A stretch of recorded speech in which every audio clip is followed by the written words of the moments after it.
In this week's episode, the Endgame is here. We're keeping the spoilers at a minimum for now, but we do have several initial thoughts and a box office breakdown. Stay tuned next time for more. The MCU has invaded DCA for the latest Disneyland After Dark event, and Diggs was there. Hope he didn't get snapped. Grad Night season is almost here, and you know what that means. Don't go to the parks. Also, Pop-Up Disney, Ghost Rider returns, May the 4th, Cakes on Shakes, and more in this not-so-forever episode of the MousePIRE Podcast. I'm Anthony. I'm Diggs. I'm Tim. Welcome to MousePIRE, your source for Disney, Star Wars, and everything in between. This is the podcast where both empires collide.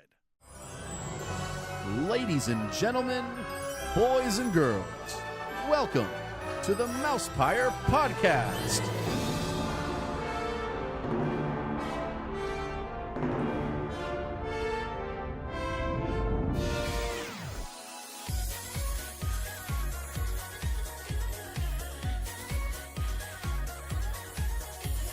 Hey, what's going on? Uh-oh. The Apprentice lives.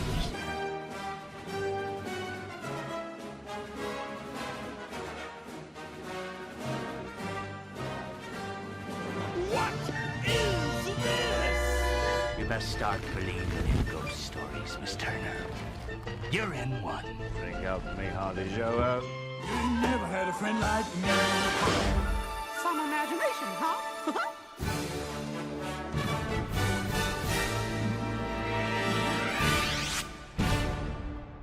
Made you look. Happy something. Wait, hi, I'm Tim. Who are you? No, that's later. Oh, really? I don't know. Are you happy, Tim? It's been a rough day. It's been rough for Tim. And you know why it's also been rough for Tim? Because he's 40. I don't know. That's he's still Apparently, according to the party they threw me on Saturday, I am. But I'm not feeling it. I'm not having it. Is that the party that Anthony and I didn't get invited to? I don't know. I didn't have any part of it. It was like my parents and Elizabeth, and I had no. I showed up. In other words, we wouldn't have wanted to be thinking there. that we were okay. going out to dinner, and there was like some people, and they were like, "Hey, Some people. You probably wouldn't have wanted to be there." Okay. Probably not. I wouldn't have mind dinner, though. I'm just saying. We were talking about. Speaking of that. no invite, I didn't get any invite to him and his mom to the Habit today. So I mean, Oh, well, you know why I didn't invite you? Because that's too far for you to drive. It is Consider you have one right down here. So, the Habit, especially anyway, hey, we're back, and I'm somewhat better than ever. somewhat. Because I had to go to the dentist today, Oh, and they were drilling on my tooth. and somehow they hid his diabetes. No. Made it skyrocket. No, that's something different. Oh, that was you that. mean it's not related? No, that was fat time yesterday. Oh, okay. Well, maybe if I remember, I'll get to that. we No. want to talk about the dentals. Ugh. Oh yeah, it was. It wasn't that bad. They drilling up one of my tooth, and they want to do another Root canal. Yes, and I'm just like, whatever. But then they said everything was fine, and they put medicine in there and sealed it up, and I'm good to go. They wanted For how to give long? him a deep clean. They wanted to deep clean something. So, in relation to your story, I had I was prepped for an implant like 8 years ago, and I had all this dental work done. Excuse us, are we bothering you?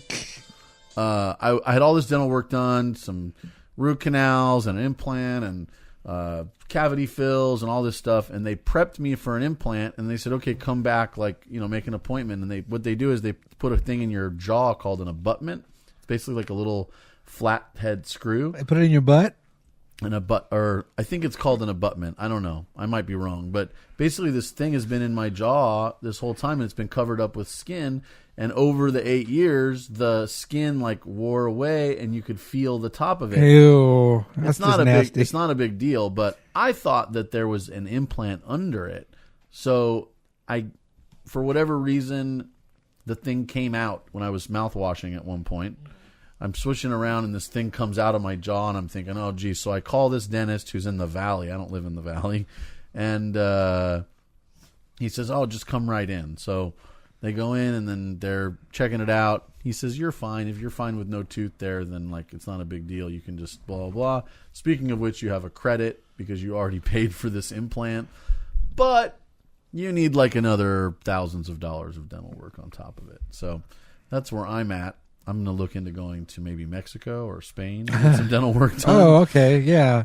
Mexico is my first choice. Yeah? Yeah. Just don't drink the water. In fact, if you're listening to this and you know a place not where we could drive across I know the a guy border, in Michoacan. not a place where you can drive across the border, but like somebody in like Cancun or something where I could fly in. Cancun. Oh my gosh, he wants a vacation at a root canal. If I have to be there for a week to deal with dental work, then Why would you have to be there for a week? Because that's how they do it. They spread it out over the week. Okay. That's how it would be. I could here. afford to go to Cancun for a root canal. I know, huh? Well, it would cost less money to do it there and get the vacation at the same time than it would to get it done here. Less money. Well, I don't think that's the point, but all right. We'll see on that. So if somebody on the podcast has ever gone to a like destination place to have dental work done, please email me or message me on Facebook. Tim Fresh 1 - between the fresh and the one. I'm not going to say it again later. All right. So hey, this past Sunday was Michael the Mail Guy's awareness for autism event. Another big crowd showed up. Awesome event. A lot of people came to support. It was really awesome. And they always have the giveaway lounge and the picnic area where all these different groups come together, and they always have things to give away. And you'll either play a game or you do a raffle to win prizes. It's really cool. It's a lot of fun. You know, a lot of people go, and of course, a lot of kids there. I have a question. What? Did Disney shut it down? No. Not this time?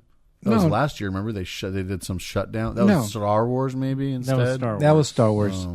But I was actually surprised because usually when we are there during one of the events, there's always a security coming and looking around. You know, I didn't see one security guard come in the picnic area, and it wasn't just Michael's event going on. There was tons of pin traders out there. So basically, if you wanted to get a picnic table, you were out of luck because there was just too many people there. But it was an awesome event. A lot of people showed up. And you know who showed up? Giselle the Gazelle. Woohoo! So she came to the park to basically get her fat time on. Yeah, I saw you guys eating some snacks. Yes. In a photo. Snaggity snack. Yes, we had some snacks. She had her famous Bengal barbecue rice plate like she always gets. And we actually were just walking around, and then she's all talking about she wanted to get some beignets. And then the line was pretty long for beignets. And she's all, I don't know, do I want a beignet or do I want a dough whip? I said, ooh, let's go for the dough whip. So we went over there to Tropical Hideaway, and I got my orange raspberry. And I still haven't had this. Oh, yeah, and she had a dough whip. Whip it up. Funny you should mention Dole Whips, but I heard a rumor, or this may have already started, that they're going to be closing off the Tiki Room Dole Whip stand completely to only call-in orders. That is interesting because to finally fulfill my my call prediction in, from or many you mean mobile orders? mobile orders. I call in. You're using your phone. So I mean that's interesting because we left Tropical Hideaway and just go walk around and eat our Dole Whip, and that area was closed. They had a cast member telling people, oh, you can visit over here, go around the corner and visit. So maybe that has already started. Maybe it has. I was just thinking now they just closed it down for that time. This is, I'm assuming, part of Project Stardust is called, right? Maybe. Where they're trying to, because that line takes up a big area. Right. That's part of Project. We should have done this shit a long time ago. So yeah. Anyway, we had our Dole Whips. We're walking around, watched the end of Sensational. And we headed over to Fantasyland, and we got on Peter Pan because there was hardly a line for Peter Pan. That was Monday. Yes, exactly. So shock. We got on Peter Pan, and on a Sunday. Yeah, it was crazy that the Peter Pan line wasn't that long. So it was pretty cool. Hung up with her for a little bit, and then she was off once again. To Walt Disney World. Maybe. Nah, not yet. In the summer, she's gonna go back. But yeah, I had fun. Hanging out with Giselle, And she commented saying that she listened to the podcast when I was talking about when I said, you know what Giselle likes to do in Disneyland? And I said she likes to take pictures. She said that she thought I was going to say she likes to eat. Both of them are true. Both is good. Yes, both is good. Nothing wrong with eating and taking pictures. And of course, taking pictures while you're eating. Is that your whole long weekend? No, I don't remember. I don't remember all of it. So we did something Friday, and then Saturday, got fooled into thinking I was going out to dinner and then had to have this party. You had to have the party. Well, apparently. I mean, it would have been very rude of me to tell everyone to kiss my ass when they got there. And then Sunday, we hung out with some old friends, which was really nice. I haven't seen them in a long time. No, they're not elderly. They're around our age. Old friends, long gone. That we haven't seen in a few years. But some people you just pick right back up where you left off. There's there's never a break. The only good part is that you've got tons of stuff to talk about because you haven't seen each other in a while. So you got a lot of stories to bore each other with. Right. And then Monday we met up. That's why I like not talking to him for years on end, just so we have something to talk about. Right. Yeah. Thanks, man. And then Monday we did the pop-up, which we'll talk about later. And then on Elizabeth's phone, because my phone was dying, I have pictures of the black tap, which I'm sure we'll talk about later. And then yesterday I thought we were podcasting, and then you canceled. But I did not cancel because this was planned a long time ago. We'll get to that later. Yeah, we'll get to that later. So moving on, yesterday we didn't record because I went to the Disneyland After Dark. Yeah, you canceled. Heroes Assemble. No, I didn't cancel considering these tickets went on sale a while back and I told you I was going. So it's not my fault if you don't remember things. I don't remember a lot of things. So let's talk about this party. Now, the best part of the whole shindig. The button you got me? No, I didn't get you nothing. Oh, you suck, man. The best part was, of course, the debut of Iron Man. Now, that was badass. He came out over there at the Hollywood backlot, the theater, or the whatever, stage back there. He had his photo up there on stage. It was really cool. The party started at 9 o'clock. He came out probably about 9:03, 4 around there. Right after it started. Yeah, and the thing about that, people are lining up to get, in there.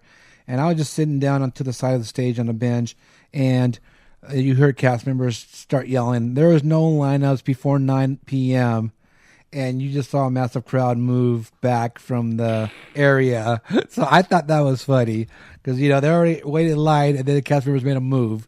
No lineups. And that was probably about that was probably about 8:45, and then they let people start lining up about 8:51. People started, so they had this when the last day that the electrical parade was happening. We sat on this bench. I don't remember what time the parade would start, but we sat on this bench at 6 p.m. and then they came around and harassed us and made us get up. And then at 6:15, they let people start waiting for the parade. It was you're just gonna harass us because they're 15 minutes early. Give us a break. Well, so he comes out and makes a speech and things like that. It was really cool to see him.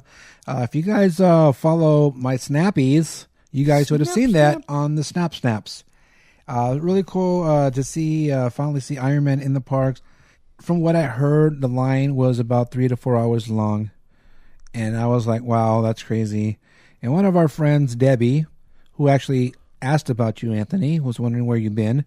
She was, I don't know how she does it, but she was probably front of the line. She was there for the line, maybe the 5th, 10th person to go, because I was just standing there looking. I feel like she knows people that knows people or something like that. Or she just knows when things are about to happen. She got lucky because she was probably, when they made people move, she probably got her way up to the front. I mean, we're talking about the same person that every time she gets to have a hotel room at the Grand Californian always gets Parkside. Yes. So she managed to be one of the first ones up there to get her picture done, and so she can move it along to the next photo op. But I thought that was the best part, was Iron Man and seeing him. And of course, he talks, and he has a lot of different phrases that he says. Not sure if he's hanging around if he's going to be in the parks. What was the suit like? It's old. It looks like probably one of the one they might have borrowed one from Hong Kong or something. Because you were there? No, I saw pictures. There are pictures. I saw the suit. It's an older style suit. It's like a Mark I or a Mark II style suit because it has the round arc reactor, which hasn't really been like just a plain round arc reactor since like Iron Man. So it was kind of very much like the original suit, but isn't the newest ones also round? Yeah, but it has like a kind of like a different design than just being just a round, just like clear blue light. Is it the same suit from D23? Probably. I was wondering about that. Probably. I don't remember that. Yeah, probably it would be. Yeah. I just understand that if they would have had it, they had to have not had it here. Because why not use it if they had it here? Right. Maybe the one from D23 is the one that is the one that they end up using in Hong Kong. Because presumably they have an Iron Man in Hong Kong. Since they have a ride, right? Because that's where the ride is, right, Tim? Iron Man is in Hong Kong. There we go. And that was but they were saying that in the Disney universe thing that he's in Hong Kong. Right. That's why he's not here. Right. I get that. Yeah. Yeah. So did he leave Hong Kong? Is my question to come here for this party. Just for 2 days. Yeah. All right. So once you checked in, they gave you, of course, the program of what's going on, where the food is, the entertainment. They gave you some trading cards, which had the six trading cards, and they had a scavenger hunt thing going on, and you would go look for the clues that they basically point to letters, and you write all the letters down, and then you got to unscramble the letters to see what the phrase is, and then you take it back and you get a 7th trading card. I didn't do it because I didn't have time for all that. What? Yes, I know, Mister. I spent my whole 2 days doing trading card, nothing but trading cards at D23. Yeah, you couldn't take the time to get one card. I knew I was going to get that from you. Bull crap. I just didn't want to. Disappointing. Just for that, you should give me the rest of the trading cards. Just for that. Just because you didn't get the last one, you should give me the rest. I don't even know what the last one is. I'm going to guess it was Iron Man because he wasn't part of this. Oh, he wasn't part of the set? Then No. I'm going to guess you're probably right. So I didn't do it. And at the end of the night, I was thinking I probably should have done it. You know what I was doing? I was at the photo op for. You even told me where the first one was. Yeah, and it was S. He was pointing to an S. Oh, okay. So I was at the photo op for Donald Duck, Daisy, Mickey, and Minnie, and a guest came up to ask a cast member, where do we turn these in? And I was like trying to look to see what the answer was at that point. But yeah, anyway, if you guys did that, I'm pretty sure you guys had a good time doing those.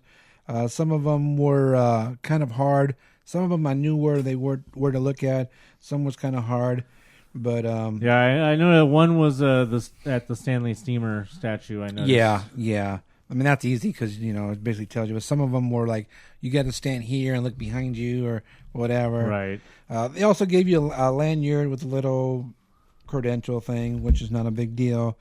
But if you were a pass holder, you got an AP button, which looked pretty cool. You suck. You should have went. You should have. Yeah, I mean, I'm not going to pay $100. Well, then don't complain. But you paid $30 to go to a Mickey thing. Yeah, we'll get to that. So let me just tell you that compared to this event and the last 90s event, the 90s was way better. This event was boring, and I was just like, I just couldn't believe that the lack of entertainment that was going on in the park. Because the 90th event, of course, you had fireworks. This one, you had nothing. You had probably the best entertainment was in Hollywood Land. They had the Guardians of the Galaxies totally rockin' party. Now they had a DJ set up there, and he was playing some good music. That was probably the best. I went at the end of the night. I went over there just to hang out and just to listen to the music. Over in Paradise Garden Park, they had Wendy Walker was there DJing, and there was no one there. There was not a single person there dancing. The people who were there were cast members and just chit-chatting. The problem is why would you create an event and have it take place over such a big area like that? Because I didn't even expect them to have anything over in Paradise Gardens. I expected it to all be condensed to like just the Buena Vista Street, Hollywood backlot, maybe a little bit down the other street or something. I mean, maybe like by Cars La Land, Brea maybe, Bakery but I or mean, Cars Land, yeah. I mean, no further than like going past Blue Sky Cellar, which is I know where you had to go to get your AP stuff.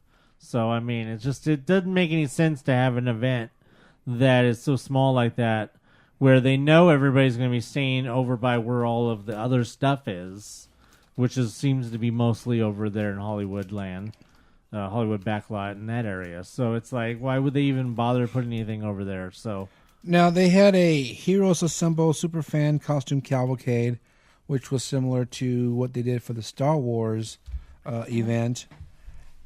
That sucked too because I believe it started somewhere in Paradise Garden area. I'm not sure where it started. They had the Shield Jeep truck, whatever it is, come out, and the cavalcade was behind them with all the people dressed up, in costumes, which is really cool. There was a lot of cool costumes there, but it ended right there at the Paradise Park. So they all went down, took a big old group photo. Disney was there with a ladder, and they took a big group photo, and then Wendy plays music, and that was it. So it wasn't as awesome as the Star Wars one went down the whole parade route. This one didn't even go down the whole parade route. So I thought that was stupid. The only thing good about the event is for those people who just wanted to take pictures with the characters. And they had a lot of photo ops for that. Every single character you can think of that you've seen from, these Marvel movies were there. They had the photo ops, of course, in Hollywood Land. They had them on Buena Vista Street. They had them on the parade route right in front of Bugs Land. Through that area, they had some setups in front of or over by Paradise Gardens. I believe that's where Doctor Strange was. I didn't go all the way to that area. I just went up to the park and that's it. But I thought it was boring. If you just like taking pictures, then I'm pretty sure you had a great time taking pictures of all the characters and doing the photo ops. But other than that, I was just like, yeah, it was pretty boring. Yeah, you know what? We're going to get to this when we start talking about this, the Mickey pop-up thing. But if they're going to continue to just be trying to cater to people who just do pictures and bloggers and shitty YouTubers and people like that, then they're obviously going to be closing off themselves to people like you or other people who like to actually have things to do at events besides just photo ops, because that's never what the events have always been about, is photo ops. There's always been things to do, whether it's besides the usual. I know that there was dining, but there was no kind of actual like show, or like you said, there was no fireworks. They didn't put together a special World of Color. They had a shitty parade that's hardly a parade. So they can't be catering to these people.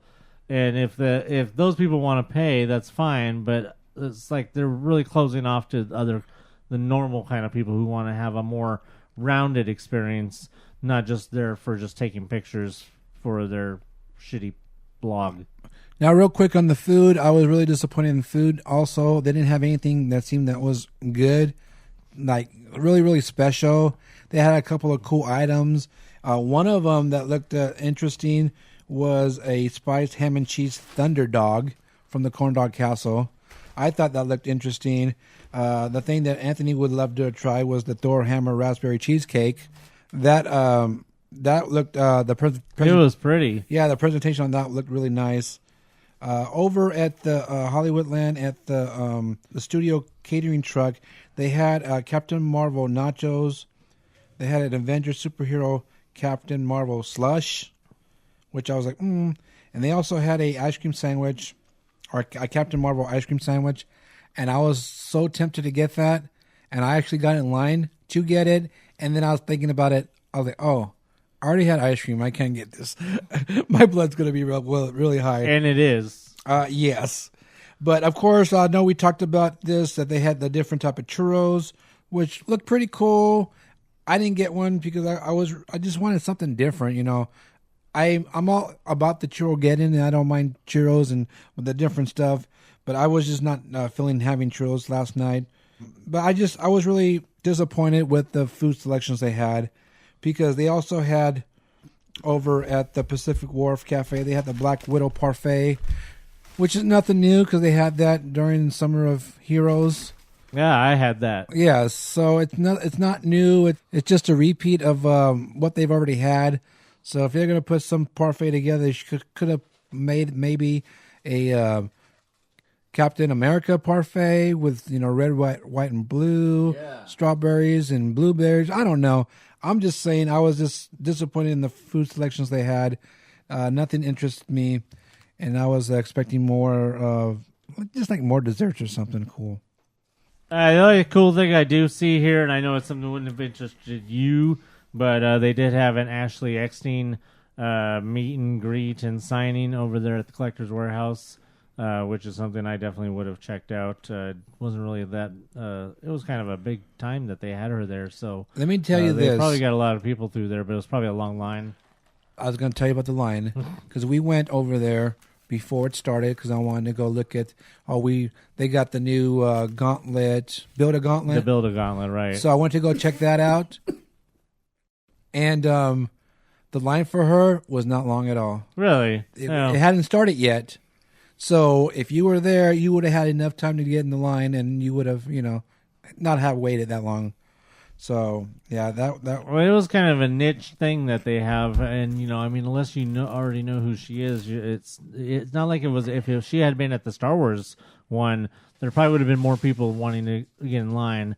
I do know that she's going to be there at Wonderground on Friday and Saturday, or I think Friday, maybe Friday and Saturday for a event with Ashley Taylor, because they have another joint collaboration piece that's coming out. That's like some female fandom, and it has like constellations. It's a really cool piece. Oh, that's cool. Yeah.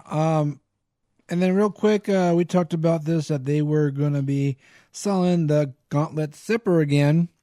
And they had them over at the studio catering truck. They also had it's even on the little pamphlet thing. Yes, they had them at the Ward Wieners, and then they had them at the different vending carts. $20 as usual, and of course, if you got them at the catering truck, you got your AP discount. But they had those, and I don't think they even sold out or anything because, you know, everybody already got those already, and who cares? So did you get a chance to check out the Build a Gauntlet thing? I did. How much does that cost? What's the options? I did not see the price on that. I was looking. Failure. No. I was looking. I didn't see the price on that. I did take some pictures of the different gauntlets, and the Build Gauntlet is $24.99. So $24.99 for that, and you can add a launcher, and that will be $39.99. Because once again, it's okay to launch things, but as long as it's not out of a gun, right? Yeah.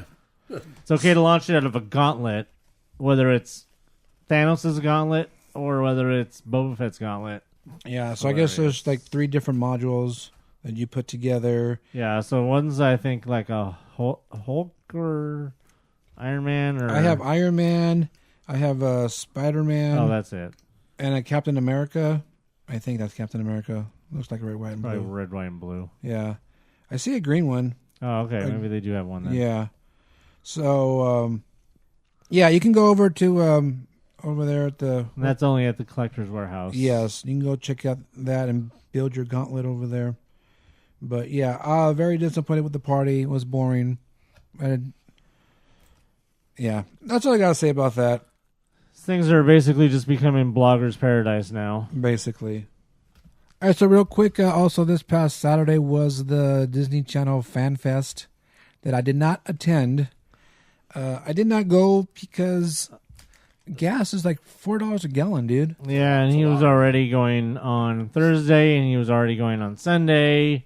all these days I was like, oh, you know what? Or not Friday. You were there on Friday. I went Friday, and it was going back on Sunday, and then, of course, on Tuesday. So I'm like, I got to miss a day. I really wanted to go and check it out, but I didn't get there. But I just wanted to say real quick that from what I've seen, it was a little bit better this year because they actually used Paradise Park to do all the what do you call them, panels or whatever. Yeah, I saw that they had the stage set up there where they usually have the big stage for like Christmas for the Festival of Holidays. Yeah, the bands. Or the bands and stuff when they would have the bands. So the stage was set up basically there at the edge of what would be the World of Color viewing area. And yeah, I thought it seemed like a much better deal. I mean, the only obvious drawback to that is it's just brighter and if it had been hot or something, it's not as comfortable. But you get more people could just stand around and watch rather than being constrained by how many people you can sit within whatever the building was that they were using last time. Yeah, last time was stage 17. Right. So I'm guessing it was just basically first come, first serve because we talked about you get to get wristbands, but that was for meet and greet. Right. It didn't say anything about, the panels or anything like that. So I'm guessing it was first come, first serve. You come and sit down, or like you said, you stand around and you watch the different actors from the different shows talking and all that. And of course, we talked about Descendants was going to be the very biggest draw. Yeah, that was the last thing, like at 6:30 p.m. or something like that.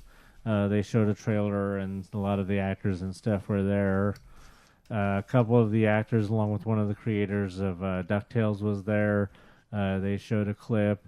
They also had the one that's I told you guys a little while back about Amphibia, the upcoming show. They showed a clip from that, and also had the actress Brenda Song, I believe is her name, and she was there for that. They had a little parade, cavalcade parade, right? That was streamed on Disney Parks blog. I actually watched that. I thought that was pretty cool. Yeah, I saw pictures of some of the DuckTales people had posted pictures. Look, I'm in a parade. Now, let me tell you who wasn't there. Bizaardvark. As we mentioned last week, it's not a big deal, but the thing is when they first announced the Disney Channel Fan Fest was coming back, they did say Bizaardvark. It was one of the shows, and I guess maybe that new show took its place because it was changed off the schedule. I don't see how it would take the place because that new show is in the animation panel. Bizaardvark wouldn't have been in the animation panel. It's not animated, is it? No, but I thought there was another show that was in that group too. I don't know, because, the Amphibia would have been just in the animation panel along with DuckTales, so I don't know what it would have... I think there was 3 groups, or 3 in that same... I don't know. So I would have thought it would have taken place of something else that was live action. I know, because was Andy Mack there? I don't remember. I don't know if they were supposed to be. I don't know if you had seen that they got canceled, that they've been canceled. No, I didn't see that. Yeah, so I didn't know if you had seen that no, or if that would have had any effect on. So I'm not sure if they were there or not. I don't remember. I didn't get to the Fan Fest this year, but it's all right. It was cool because I went to the other days. It seems to be successful, and hopefully it's something that they'll continue every year, and they'll keep that the people coming rotating and everything of what they have on there to maintain interest. Yeah, I mean, I think it will because it's creating more interest because since they moved it out into the the park, it seems like they know, hey, we have more room and people can just stand around and watch this. So I'm sure it'll be back. Well, you get a lot of traffic over there walking back and forth as opposed to when you stick something back in the Hollywood back lot where it's all just back there and it's like, oh, what's going on back here? Oh, it's too crowded. Yeah. Hey, guess what? What? You know what's coming back? Journey Through Inner Space. I wish, but Disneyland Forever fireworks. Oh, Boo. that was some cooler. I thought you were going to announce something that people cared about. I know, right? Wait, but how is Disneyland Forever Fireworks going to be coming when they have Mickey's Mix Magic, Mickey's mixtape, or Mexicali mixtape, or whatever that he has going on? I mean, it just started, right? It did. I mean, start. shouldn't it be going through all through summer? It's a new show that they did specifically designed just for this time that they seem to spend a lot of time on. Well, you would think it was going to last till the summer was over, but I guess Mickey's going to go back and go mix some other tapes or something. I don't know what he's doing, but that show is going to be done. And what was it, June 5th or something? I forget. June 6th. And in its place, they're going to play the worst fireworks show in the history of Disneyland. Which will come on June 7th. Well, it's not the worst fireworks in the history of Disneyland, because the worst fireworks in the history of Disneyland, undoubtedly and without any kind of debate, is the 4-minute and 20-second quote-unquote Fantasy in the Sky. That is the worst fireworks show in the history of Disneyland. But Disneyland Forever is a close 10th or something like that. I just want to say that have they ever in the history of Disney parks ever created a show, fireworks, parade, otherwise, that never even makes it to summer? I don't think so. Especially that's so good. Have they ever created a show or anything that was specifically designed to never even be in summer? It's like, why would you even do that? Why would you bring back a fireworks show from 4 years ago that lasted for almost 2 years? It was like, 16 months or something like that? 18 months we had that? It was 16. Thank you. So, yeah, I knew it was somewhere around there. So, I mean, you had the show for the 60th. You already have this show going on. You created this show specifically, I assume, for some reason. Now, granted, we know through certain factual informations, mostly pertaining to the fact that they weren't ready, and mostly pertaining to the fact that the Pixar fireworks were kind of late getting started. We know that this show was probably that the Mixed Magic was actually probably supposed to start back in September-ish, but it wasn't ready, so they kept going with the Pixar. But here's what I still, think. even then, this started in January? Yeah. What I think, and it's going to be done by beginning of June, basically. Star Wars Land, Galaxy's Edge will not even be officially open, and will only have been open for reservation people for 6 days when this show ends. Go ahead, Tim. I think that a la Remember being the normal fireworks show, and then Magical being the summer fireworks show for many, many years. The Magical was the one that had Dumbo, and they only played it in the summer. They might be doing something like that, where Disneyland Forever becomes the summer show, and then this Mixed Magic, maybe at least for this year. Yeah, but remember, played during summers for many years before it went into being a sprint. I'd rather have Magical. Yeah. No, I mean, I don't know. It just doesn't make any sense why you would go all through all the trouble of creating a show and then only keep it around for 6 months and then shut it down for a show that went for 16 months. Well, because then they brought back Forever, right? Briefly? Didn't Forever come back? Or has Forever been gone since it ended? I don't remember. I don't think they came Oh, no, back. they brought back Fantasy in the Sky. And they brought back Remember briefly. Yeah. That's right. Okay, so anyways, so why would you create a brand new show that basically is consensusly good, really good, and nix it right before summer for a show that already played 16 months? And now I don't understand. It's just dumb. And then the fact that the Mickey's Mixed Magic is a show that you don't have to have fireworks. It's projections, and which brings us to our next point. Because when I was there last week, I don't remember what day it was, but the show was going on, and it was a little windy, and it was towards the end of the show, and there was no more fireworks going on. it was the finale time. It was time for the finale, and there was no big old finale of fireworks because they basically said, stop. We can't be doing any more fireworks, and you still have the projections going on. The Forever fireworks show is fireworks and projections. Well, and that's the point that it's going to come down to is that from the very first day that Forever starts on whatever it is June 7th, when it starts from that moment on, it's going to be a condensed version, basically not condensed, but it's going to be a different version than the one we saw for 16 months because it's going to be totally without aerials. It has to be because, okay, let me back it up for a second. Beep, beep, beep, beep. Okay, that's good. Do we know what's the latest reservation time that anybody with a hotel reservation has gotten? Do you know? No. Tim? What's the latest time everybody I know has gotten 8 a.m.? Yeah, I've seen a couple as late as noon. Maybe 2 p.m. See, the thing is that if they're not doing reservations into the night up until the 23rd, they can still run the full Disneyland Forever fireworks show all the way up until June 23rd. So there is that.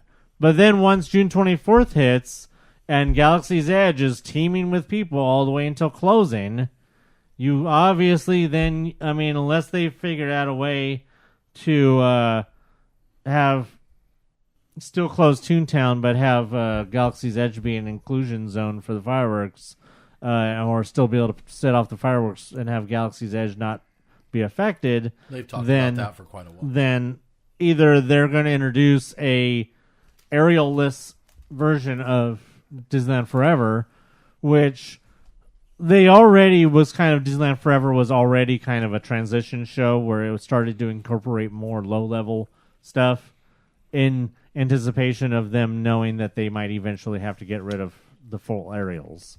We'll just have to wait and see.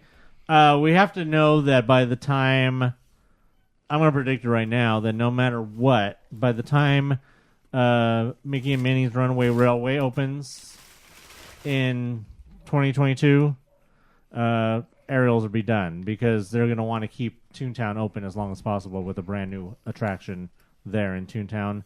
They're going to want to keep Toontown open as long as possible.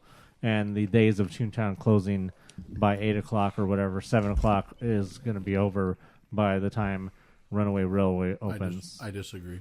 No, we're already seeing the decline of them already wanting to phase out aerials anyways. Well, they've been declining them for decades. Well, then there's no reason why to assume that they're going to be phased out completely long before Runaway Railway opens. I don't think that they would prioritize one single attraction or even a group of attractions over fireworks in general. I do. I think fireworks are a big, big draw for the resort. I disagree. I think they would 100% prioritize a brand new attraction, especially one being hyped as big as this one, over something that they're already starting to phase out anyways, whether it's due to pressure from the city or whether it's just environmental factors already that have been affecting them for a long time. You guys can look forward to the new ode.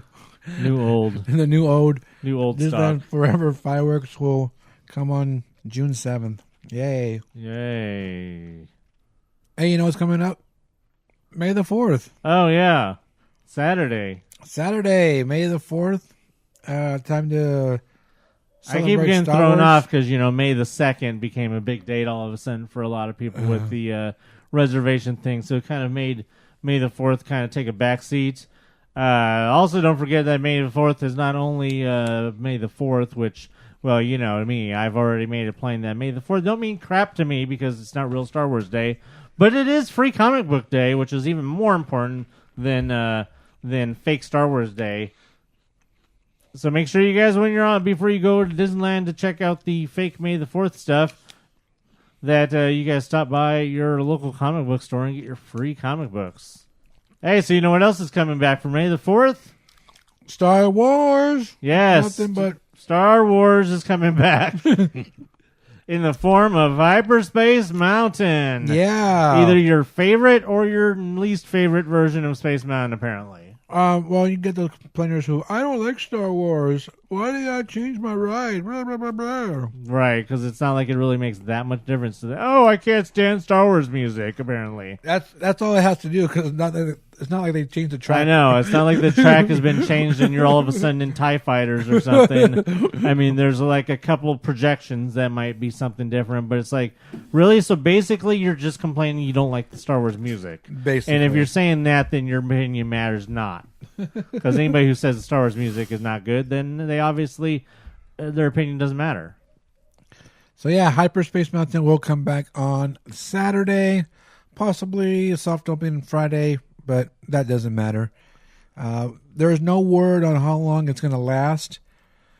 So it could be here up until Galaxy Edge opens up. We don't know, but pretty much it could be here all the way until Episode 9 opens. There you go. So that's Hyperspace Mountain is back for a limited time, and we'll see how limited that time is. Exactly. Also showing up on May the 4th on Saturday will be Captain Phasma and her legions again. Now, I saw Captain Phasma on one day last week, I believe. She was roaming the parks. Oh, okay. Got a couple pictures, but she was by herself. Oh, yeah. okay. Yeah, she should be back with her old little march thing where she has all the stormtroopers with her, and she has a little parade that she puts on in Tomorrowland. Once again, they will have special photo opportunities. It mentions only one photo opportunity in the Starcade. I don't know what that means. So they must have something set up in the Starcade. That most likely means the downstairs part of Starcade, I assume. So. Yeah, where the electrical parade stuff was. Right. So make sure you guys get over there. Over there by the the Space Mountain or the Hyperspace Mountain bathrooms. Mm-hmm. Look out for the photo op over there. I don't know what it'll be. It has to be something that fits inside. So I don't know if they're going to be reusing that one of the ones that they've used before. It'll be something new, probably. So. Well, they had the ones for the Star Wars After Dark one. Right. So they may reuse one of those, if not multiple ones. Galactic Grill and Alien Pizza Planet will be serving up Star Wars-inspired snacks as well. You grab a dark side chicken sandwich or atom rim pasta. They will be having, as they call them, novelty steins, sipper, or popcorn buckets, which just means that they will probably be having either the Darth Vader head, the Chewie head, the Stormtrooper head, or any of the number of Star Wars head mugs that they've sold that they call steins. As far as popcorn buckets, I don't know if maybe we'll see a return of the Darth Vader popcorn bucket, or maybe the TIE Fighter or AT-AT. Are they still selling the AT-AT? I haven't seen. Or did they finally stop selling those? Long gone? Quite a while. So I assume that most likely at least one of those is going to make a return on Saturday, whether it's the TIE Fighter, the Darth Vader head, or the AT-AT. I don't know what else there is as far as popcorn buckets. As far as sippers go, they never seem to run out of those BB-8 sippers. I know, huh? That's been there forever. And then also they will have your usual over there at Little Green Men. They will have their May the 4th, probably in May the 5th, and sometimes they have those, the different ones that like Mickey and Goofy and stuff. And either way, all of your May the 4th merchandise will be over there at Little Green Men. So yeah, nothing but fake Star Wars on May the 4th. Now, speaking of Star Wars, we got word yesterday that those Star Wars name tags are going to be gone. Yeah, that's a bust. I never did get my name tag of the newer design of the ones that they came out with later. I had one of the older ones, but I never got that one, and I was a little bummer about that. But it's all right. I got ones that I got, and it's okay. So the last day for those are going to be on Sunday. Mm-hmm. They're going to basically, what happened was the machines that make them are basically, I'm guessing they're rented, they're leased or whatever, rented. Bye. And they're going back. Well, they told me when I was getting mine the other day that the machines are like having constant issues. She had to make like 6 to get our 3. Which is why they're getting sent back. Yeah. So Also, apparently they look similar to the Galaxy's Edge name tags that they're going to be using. Apparently, so the shape or the style or something is similar because I think they're having different name tags in Galaxy's Edge. yeah, we talked about that. Both the it- pictures. Right. So since it looks similar, they're trying to avoid. I don't think they look similar. They look, There's some of the ones the colors are similar. Like one of the ones I have is kind of like a aluminum kind of a gunmetal look that's kind of the same color as the Galaxy's Edge name tag. I could see where they're going with that, but I mean it's stupid. But I can see where they can go with that. And then I mean, don't sell that color. right. I think the big thing is that you're just going to probably start seeing a slow phase out of a lot of different Star Wars, additional type Star Wars things. We already know that you're probably going to see a phase out, if it's not already gone, of the Build-A-Saber inside of Star Trader, because they're going to have the actual Build-A-Saber inside of Galaxy's Edge. So you can already predict that one's going to be that's going to be going away. And you may even see the Star Wars presence in Star Trader might even shrink down to something closer to what it was originally. Oh yeah, it's already a lot of Star Wars merchandise is getting moved out of there, and Disneyland merchandises have been put in. I mean, the only thing you're still going to have, and the only advantage to that is that you know that your generic Star Wars merchandise, the stuff that Star Trader's been selling all this time, you know that they're still going to be selling that same stuff because none of that stuff will be sold in Galaxy's Edge because it's all branded merchandise. So, it's stuff that they'll never have in Galaxy's Edge, but, they still no reason to have such a huge presence of Star Wars two different places when it's already going to happen anyways. So if you guys want to get your Star Wars name tag with your name in Arbish, head over there before Sunday. Sunday is the last day that they will be selling those, and they're going to be gone by. They only If have the machine 4. doesn't break down by then. Yeah, they have limited quality or quantities of what they have, the styles they have. Oh, are they down to only like 4 styles now? 'Cause they They've used got to a have like 8. Resistance and a First Order, basically a Stormtrooper or BB-8, and then they've got 2 designs that are AP, I believe, that say Last Jedi. It says Star Wars with Last Jedi in between. That's all they got left. But one of the Last Jedi the AP ones is kind of cool, but I wish it just didn't say Last Jedi. Speaking of new old, Friday, Mickey's PhilharMagic opened up. Yeah. Soon. I saw it Soon. Friday was soon. That's the date. on Monday, but I saw it. So, yeah, it opened up, and I went on Friday to go check that out. Yeah, we have a lot of things that kind of just suddenly, hey, we're open. Yeah. Black Tap. Black that, Tap, Mickey and Phil Mickey and Phil made magic. Whoa. with Donald. Whoa. So, yeah, I went to go check that out. It was pretty cool. I don't know. Not much to say. Well, I can give a quick review. Some of it really didn't make sense to me. I understand the storyline. We talked about Donald takes Mickey's hat, and of course Donald loses his hat and is going on a venture to go find the hat. Some of it just didn't make sense to me, like the transition to Lion King. Well, Donald takes Mickey's magic hat, and then he decides he wants to lead the orchestra, and then the orchestra is basically saying, "No, you suck. We're gonna run things," and puts him through the paces of getting taught that you don't mess with Mickey's hat, essentially. So there isn't a transition between stuff. You're right.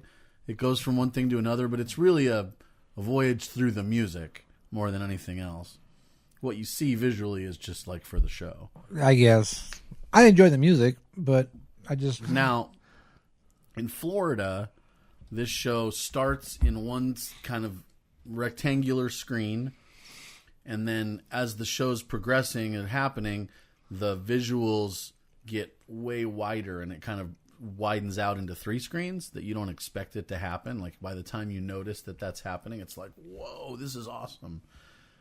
The way that they do it here is a little different. For some reason, the screen in that Sunset Theater is really big, so the the drapes, or if it's a projected drape, I'm not sure, but it starts down and in. So you're seeing this when you first look at Donald and Mickey. It's like watching the old school TV. Yeah, it's like looking at a really small screen, and then as it goes little by little by little, it gets bigger and bigger and bigger. And eventually, you do see some stuff projected on the sides. It's not quite the same as the theater that it was designed for in Florida. Still super cool. I love that it's there. I'll go watch it a bunch of times. But it wasn't designed for that, so it's not as cool as Florida's version. Now, you do get some 4D stuff going on, which is really cool. You have water spraying on you, and you smell some pie. Oh. Because in Be Our Guest, they have the food and everything, and they throw this pie out there, and you can smell the pie. Oh, it smelled good.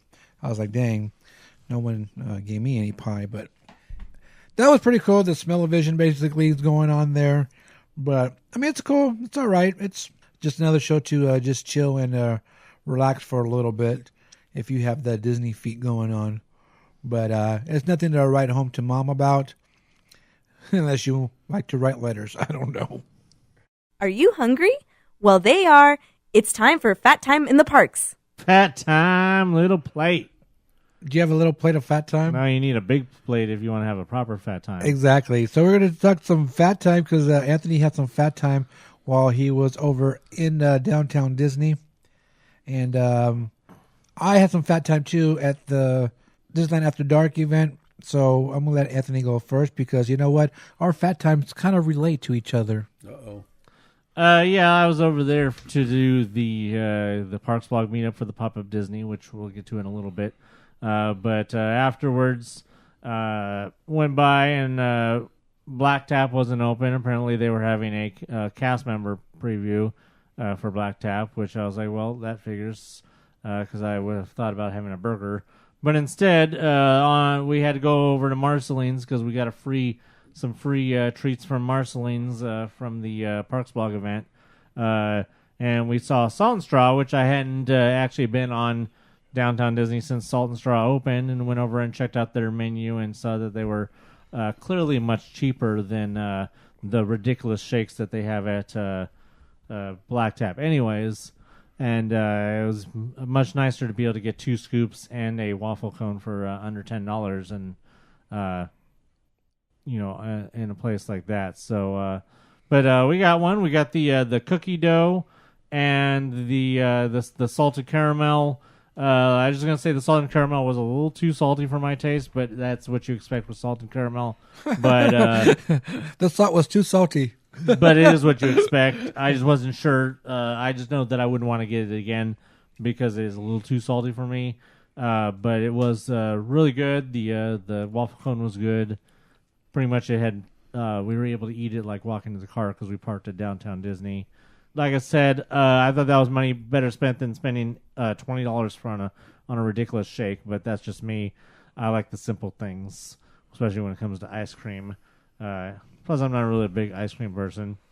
Just real quick, the treats that they gave us for free for the Parks Blog. One of them, nothing to do with. I'm not gonna have nothing to do with because they're basically Peeps with some white chocolate. So I have gladly gifted those down to these guys. The rest of what's remains. Then the other thing they gave us was a faux Mickey head ice cream sandwich, but it's not ice cream sandwich. It's actually just a solid piece of chocolate. The ice cream is in the middle is white chocolate, and then it's coated with a milk chocolate out coating. But it's just a lot of chocolate.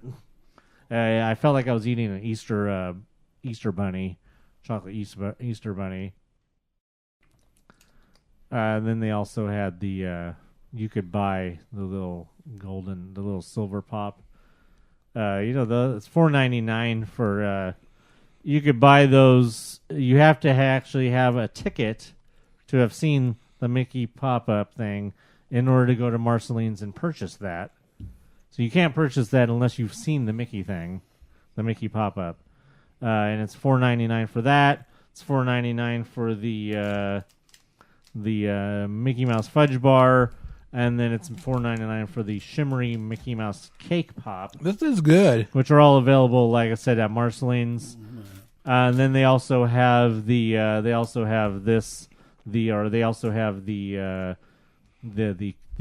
candy, the apple, which you don't have to have purchased a ticket in order to get that one.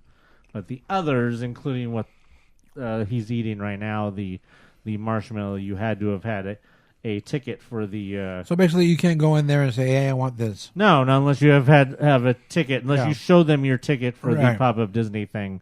Which I'm just trying to make that clear. Which I thought was really weird. It's like I've never heard of them ever doing that before, where they say, Well, "Oh, you because have." it's exclusive. That's It why. is some super exclusive. I mean, that's even more exclusive than like stuff you can only get in the parks. This is pretty good, though. I like it. Well, you like Peeps, so I mean, of course you're gonna It's like a different than Peeps, though. Probably because it doesn't have the sugar on top. Well, yeah, probably. But this is white chocolate, right? Yes. That's pretty good too. Yeah, the white chocolate disc, like what sometimes you get on like the parfaits with like a design or something. So, I like it. So yeah, I would go back to Salt and Straw again. I would just try different flavors. They have some really weird flavors in there. I don't want balsamic in my ice cream. I don't know Balsamic what that's strawberry. Yeah, I don't want. That was, I think, the one that she got was the balsamic strawberry cookie dough or something. And I mean, I just tasted ice cream, so thank goodness. I don't want to taste balsamic vinegar in my Strawberry and cookie ice cream, dough but and balsamic just don't go together to me. Strawberries and balsamic do go together. You think apparently so? they do because people get it, and it's like one of the There most. are Italian desserts that have balsamic and strawberries. Yeah, they know how to use their stuff properly. Yes. Well, speaking of strawberries, I had a strawberry hot fudge sundae from Ghirardelli's last night, and I don't know why I've never seen that one before, and it was like the bomb because every like bite had strawberries in it, so they had little strawberry slices inside. It wasn't a strawberry ice cream with hot fudge. It was strawberries inside of the sundae. So that was the bomb. I'm like thinking that I'm just probably going to get this one from now on because, hey, strawberries. We know me and strawberries. Yes, we do. So I loved it. It was really good. Basically, just a basic hot fudge sundae with strawberries inside and big chocolate-covered strawberry on top of the whipped cream. So that was pretty yummy. Yummy stuff. He showed it to me when he got it, and I told him he should have gotten the Thor's Hammer raspberry cheesecake. But I know he's not a fan of cheesecake, so I would have liked to eat the hammer, though. I'm a fan of cheese. Yeah, I want to know what the hammer was. Was that like a solid piece of chocolate that was carved into a hammer? That's what I really wanted to know. I don't know. I'll ask. That was Debbie's. Debbie got that. Oh, okay, cool. So I'll ask her. But yeah, it was really good at Ghirardelli's, and you know that any Sunday you get at Ghirardelli's is expensive. So I got 2 sundaes, 2 drinks, and it came out to like $30-something. Oh, they said, oh, you're only 50 cents away from getting a free bar, a chocolate bar. She's oh, you can buy this. Well, this is $1. You can buy this and get a free bar. So, okay, well, why not? So yeah, that was my fat time. And Tim said he went to go visit Black Tap. I did. I just went in and took pictures. It looks like they got their operation together, at least as far as the counters and where they make the shakes and stuff.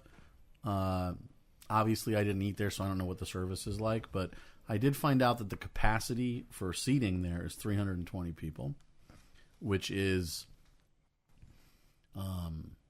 no, excuse me. It was between 305 and 350, depending on the seating pattern.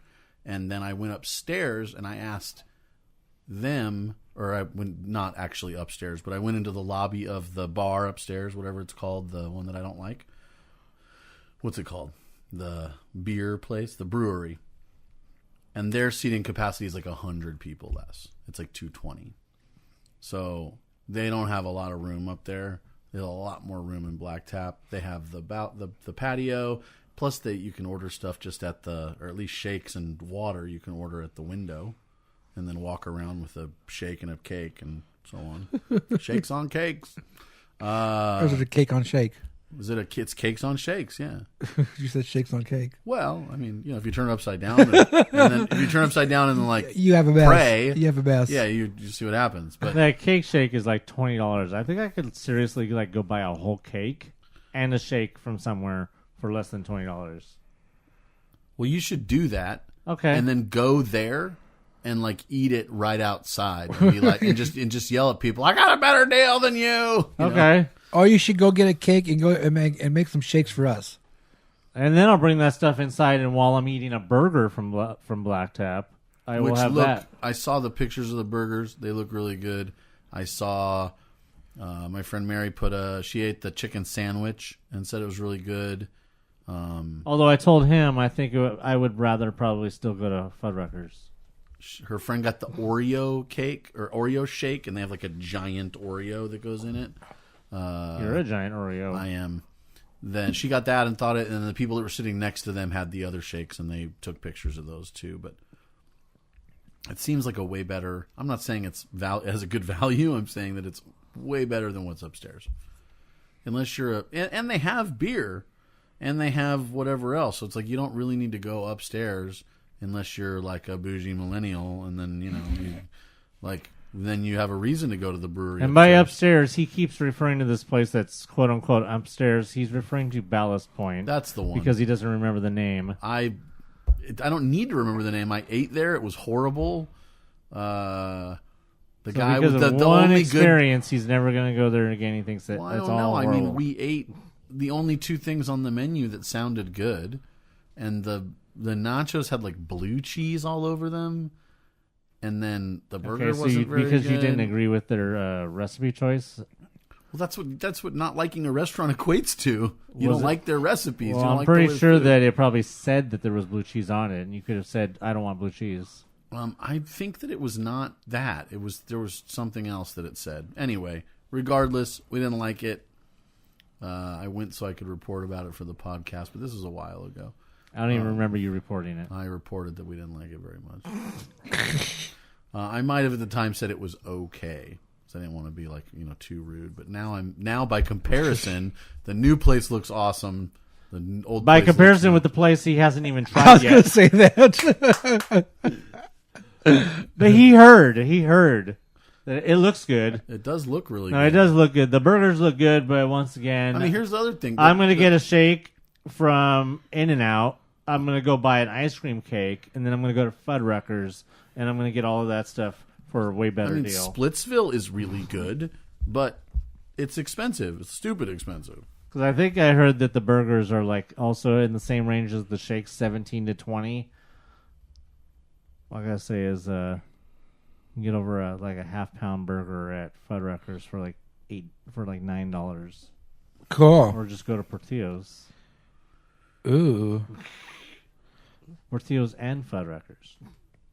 The one in Buena Park? The one in Buena Park. God, I tried that one. Yeah.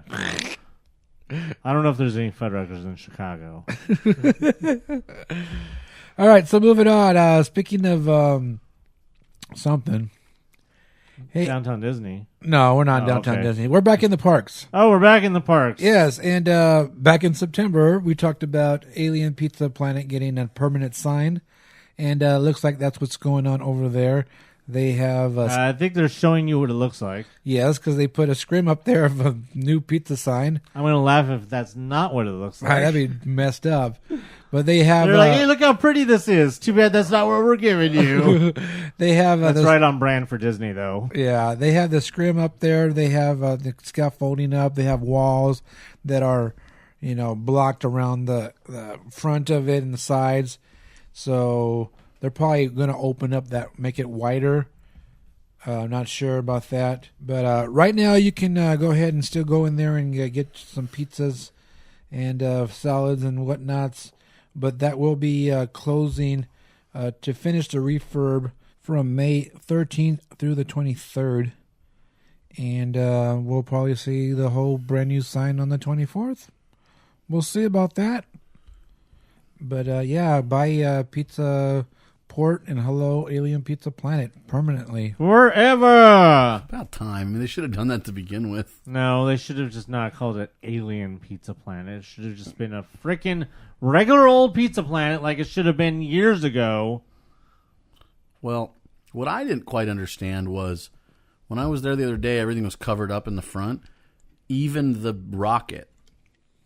So you think they're just giving it a fresh coat of paint, or do you think they're going to do something weird? That's a good question. I think maybe they're They're gonna going to take out that stupid Coke thing finally. maybe where the Coke maybe shoots up. but maybe they're gonna put different details on the rocket. Maybe they'll put aliens on the rocket and paint. Add something to it. I just hope it's not some awkward color combo. I mean, if it's got like aliens swirling around it or something, I guess that's fine as long as the rocket doesn't look traditional. Rocket's probably just not going to be red and white anymore. I mean, it's probably going to match whatever the I was color thinking the same scheme of thing, whatever too. they have going on the scrim. Yeah, I was thinking that too. Which seems to be like some brownish shit. Or You're a scrim. Thank you. You're welcome. We'll see. We'll see on May 24th. Hey, guess what I was told the other day that I didn't even know because I hardly go in that area, but the Humphrey heaters are gone. Oh, okay. And I guess they were there for how long? And it's not cold. But I guess they've been gone for a long time now, though. Oh, okay. Because when I talked to Jeff about it, he says, "Oh yeah, they were gone when they closed. They did their refurb." I go, "Oh, well, it goes to show you how much I go over there." They were renting them. Probably, and they have to go back because they weren't drawing people off or something. I don't know. I don't know. So those seems like a waste of time. I guess those are gone and been gone for a while now. But I didn't find out until the other day when one of our followers on Instagram said, "Hey, they're gone." And I was like, "Oh, I didn't know about it." And I asked, because you haven't walked through there in a while. Huh? Yeah, it's been a while. They were kind of obvious when you walk through there, but maybe it's one of those things where you walk through there. You know, didn't go that way when you're doing your egg hunt. I didn't do the egg hunt over there. Oh, you didn't do the egg hunt I at didn't go over DCA. there. Oh, well, that explains it. Because if you had done the egg hunt, you probably would have went that way. Yeah, but I was just thinking, I've been down that way. Maybe it's like they were there and you just didn't pay attention. They were gone. I don't know. They kind of stick out. They do stick out, but hey, I don't know. They're gone, so there's nothing to stick out. Weird. And bye. Last week we talked to you guys about the case of the missing drinking fountain. Exactly. And if you guys follow social media, Nancy Drew over here has been on the case. I was on the case, and the drinking fountain by Jolly Holiday had a sign that said it wasn't working.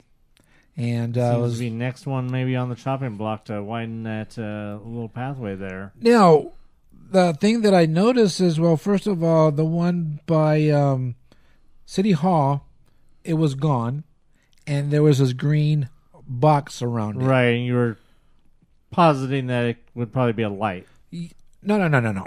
I was saying that was going to come back because they had the little green box on there. Oh, right, where the light was. Yes. Yes. And they put a light there.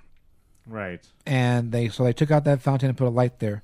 Now, over there where Jolly Holiday fountain is, right next to the fountain, there's a box. There's a green box with the pedestal. So what does that mean? That they're probably going to put a light there and take away the fountain. That's all I got to say. So they're replacing all the water fountains with lights? Exactly. Is that's the controversy going on. More lights, less water fountains. I mean, I guess it's come full circle since since opening day of Disneyland. Half the water fountains were not working. We've come full circle to half the water fountains not working. I will continue on this case of the missing water fountains and bring you up-to-date information as it develops. The conspiracy continues. All right, hey, guess what? It's May. Is it? You know what that means? What? Oh, Grad Nites. Grad Nites. Yes. All right, so this is I'm going to give you the dates real quick of the Grad Nites. These are the dates you want to avoid in the parks. And before you guys ask, yes, they are there all day long. Yes, they can go to both parks. The park's not going to close early because of Grad Nites. There'll be regular hours, so don't worry about that. And yeah, just get ready for noisy. But they're not in Disneyland as long, though. What do you mean by the parks aren't closing early this year? They've never closed early for a Grad Night. No, they've never closed early. Well, DCA would. Well, I guess it's not early. DCA closes at 10 o'clock, and that's the day. That's when Grad Nites starts. That's their normal time for closing. Yeah, so nothing changes with the schedule of closing because of our Grad Night. So here are the dates. Hopefully the structure's open by the time these Grad Nights start. The new structure. It's not, because we already know the structure doesn't open until the end of June, beginning of July. Yeah. All right, so here open sooner they said, but yeah. Here's the dates for the Grad Nights: May 10th, 11th, 17th, 18th, 21st, 22nd, 28th, 29th, and 31st. And June 4th, 5th, 7th, 8th, 11th, 12th, and 14th. So avoid those days. And like the plague, especially with these kids are all going to try to sneak into Galaxy's Edge, too. Particularly the ones that are starting on May 31st. Particularly the one on May 31st is going to be like, I don't even know what's going to be going on that day. I don't even know what the hell they were thinking, scheduling a Grad Night the same day that they were scheduling the opening of Galaxy's Edge. Asinine, it's just really. Crazy. Yeah. It's crazy. So, I mean, unless you already know that you're going to be there on the 31st for Galaxy's Edge, stay the hell away, because, I mean, as far as that goes, stay the hell away on any of the Grad Night days that are from the May 31st on. Just like, forget it. That's Just good. get your, if you got to go on a Grad Night day, go in May, but the May 31st, all those other days, forget about it. Don't even bother. Hey, so all right, well, the Endgame has happened. Did it? I don't know. I don't watch basketball. Oh, wait. We're talking about Marvel. Yes, Marvel Avengers Endgame came out, of course, last week. And, well, it broke every record in the book. We have all seen it. We will give our thoughts. But first, let's just go through some numbers, starting with $60 million. For Thursday night preview screenings. That is the biggest Thursday night opening at the box office of all time. Really? Yes. No, I just made it up. Yes, the previous record holder was, of course, Star Wars The Force Awakens, which had $57 million. And that's for just that. That's just for Thursday. Night. Just for Thursday. This is Thursday only. I mean, that's literally the difference of filling up the last seats in that front row. Like the last 4 seats in each front row or something, right? Wouldn't you say? Maybe, yeah. I mean, granted, now that is going to be skewed by the fact that there were like, probably when Force Awakens came out, there was like 1 showing on Thursday or 2 showings at most on Thursday. With Endgame, there was like 5 showings or like 50 bazillion showings on Thursdays. So I remember the one they had. And keep in mind, Force Awakens wasn't nearly as long either, so they could fit more. No, I meant there was 1 time, though. There was literally probably 1 time for, there wasn't even Thursday. We'd have to go back to There wasn't even, oh, because did we go on Thursday? Or was that Thursday? Was there even Wednesday Thursday? Or something? No, it wasn't a Wednesday. I don't remember.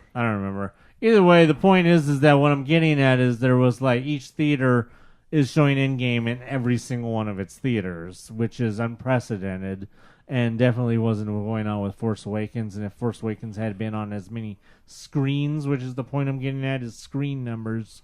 If it had been on as many screens as what Endgame was on, it could very well have done well more than that. But be that as it may, it is basically doing really well. And just to continue on to the actual weekend numbers, just crazy. $1.2 billion in 5 days. They did over $1 billion in 5 days, less than 5 days. And so in less than 5 days, it became the 8th Marvel Studios film to cross $1 billion because, of course, we had reported that Captain Marvel was the 7th. Yeah, $1.2 billion worldwide over 5 days. $350 million domestic for the weekend, which basically blew Force Awakens' previous record out of the water. At this point, they were just surprisingly, despite the fact that I was even looking on Monday and all the showings were pretty much full or almost full. It actually only had the 3rd highest opening Monday of all time. Behind Force Awakens and something else. I forgot what the other one was. I mean, basically, that right now we're just basically a matter of time. I mean, the movie's barely open 5 days. It already has half of the of what it needs to beat Avatar. Well, that's the question: is will it dethrone the blue people? It needs to basically. It needs to have legs. It needs to not lose momentum when Detective Pikachu comes out. It just needs to basically. There's a lot of stuff coming out. He needs to. I mean, there's not a lot of stuff coming out between now and May 24th. There's not really a lot except Detective Pikachu, but there is plenty of time for Endgame to. It could pretty much win every weekend up until the weekend of the 24th, and I wouldn't even be surprised if Endgame had the legs to beat Aladdin opening weekend. Speaking of Aladdin, real quick, the tickets are now on sale. I already have mine. Oh, I'm going to have to get mine then. So, yeah, Endgame. Whoa. Just, wow. It's probably still a little bit early. I mean, if you haven't seen it, well, what the hell's wrong with you? You better be having some excuse about working or jobs or children or something. But maybe next week we can do a spoilerific review show. Yeah, I don't know about a review show, Not but next week. We're definitely going to... the week after, because this guy's going to be going on another little desert vacation. We're definitely going to have a chance to talk about that because there's lots to talk about. I got to go see it at least 2 or 3 more times before I could even process everything. That last third of the movie was just like super crazy adrenaline and. Lots going on. While at the same time, the first 2/3 or 2 hours going slow didn't bother me. You know, usually when a movie moves literally as slow as it did, it went slow. I don't think it was slow at all. It was slow by comparison to other movies, but it wasn't slow in a dragging sort of way. I was still glued. It didn't drag on. But it didn't move at the pace that I know what he's saying, because I was thinking the same thing. It was kind of slow in explaining a lot of things in different but it didn't drag. Storylines. It was like you were That's still what he's talking glued. about. I agree with that, because I was like, I looked at my my phone to see what time it was, and I was like, oh, even though it was pretty slow. 90 minutes have gone by. Yeah, that's why I agree. I know what he's saying. Now, I got a question for you, Tim. Did you go to the bathroom? I did. Oh, God. Did you? No. No, you held the whole time. No, I didn't because have to hold. I'm a because I'm a we're man baby. No, because we're adults. No. That's what adults I do. don't subscribe to that. I'm a man baby, and I need to go to the bathroom. So I got up. When did I get up? I got up during just before the Thor stuff that you said you watched Dark whatever for. Which is my least favorite Marvel movie. Nonetheless, I got up right before that, kind of at the end of the Thanos stuff. With now I draw a blank. Where he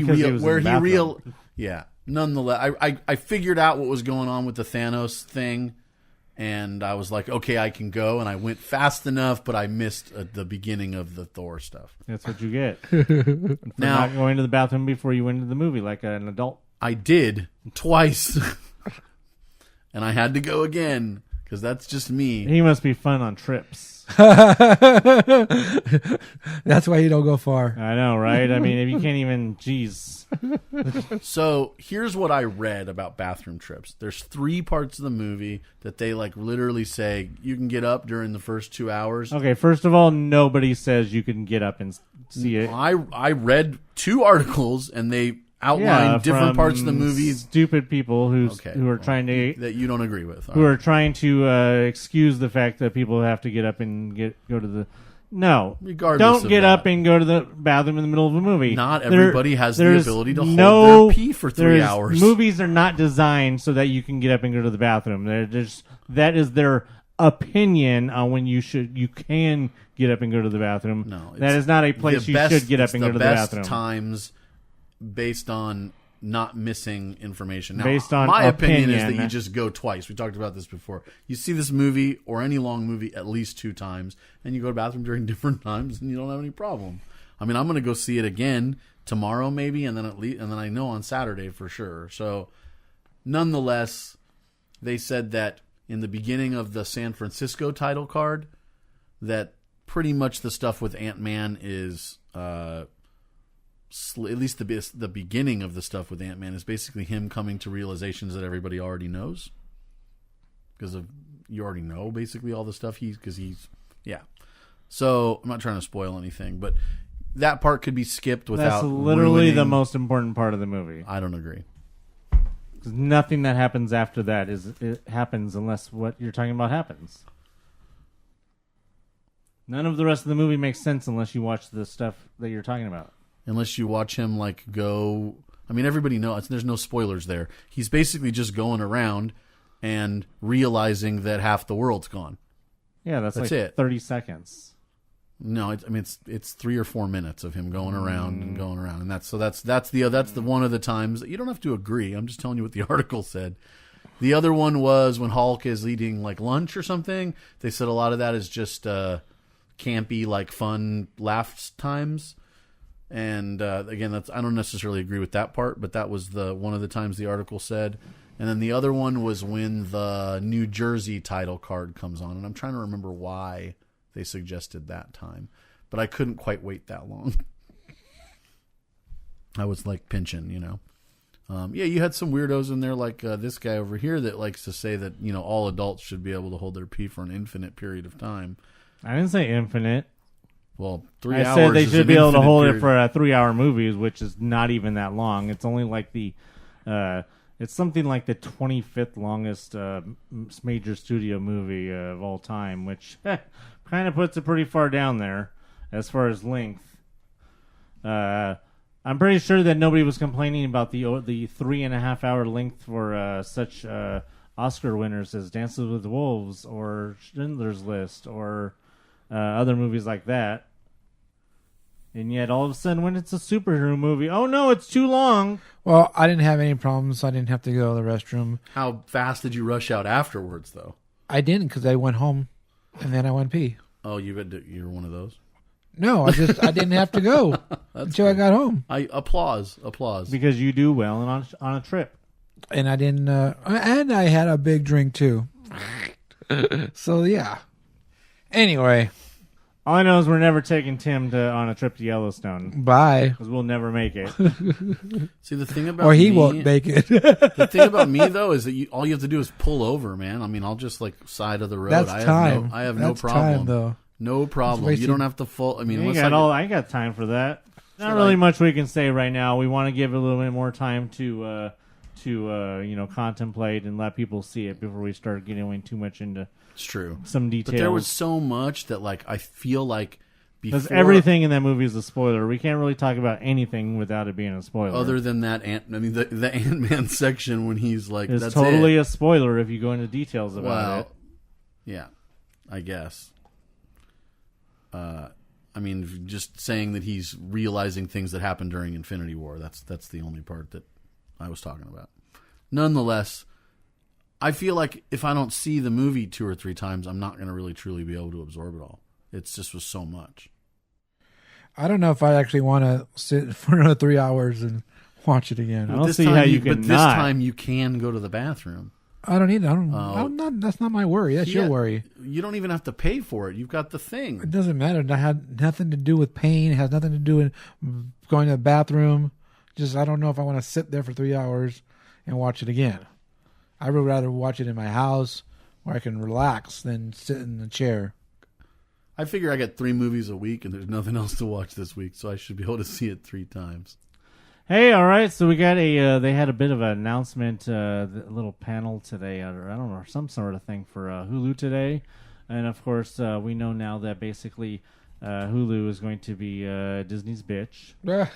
Hulu is going to be showing all the Fox stuff, basically the non-adult friendly stuff that we talked about the last couple weeks. And we got some announcements today of some Hulu things that were going to be announced or going to be releasing soon.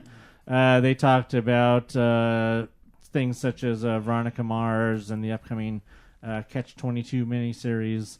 But a couple of things that they announced for the first time were a couple Marvel shows, which are interesting. One of them is going to be called Hellstrom, which is a kind of I don't know. I'm not really sure what that one's about. It's about characters I've never heard of before. But I will say that those characters are spin-offs of Ghost Rider, which is going to be the other show. And it's going to be starring Gabriel Luna, who was Ghost Rider on Agents of S.H.I.E.L.D. But they have also said that it may not necessarily be connected to the same Ghost Rider that was on Agents of S.H.I.E.L.D. But the showrunner for the Ghost Rider show did work on Agents of S.H.I.E.L.D. So we will see. It all depends on probably a whole lot of red tape as far as, the whole separations of TV and movies and stuff. But we will have to wait and see. No word on when those are going to be. Those are obviously on the to-do list for Marvel on Hulu, along with the several animated series, The Offenders that we spoke of before, with Howard the Duck and others.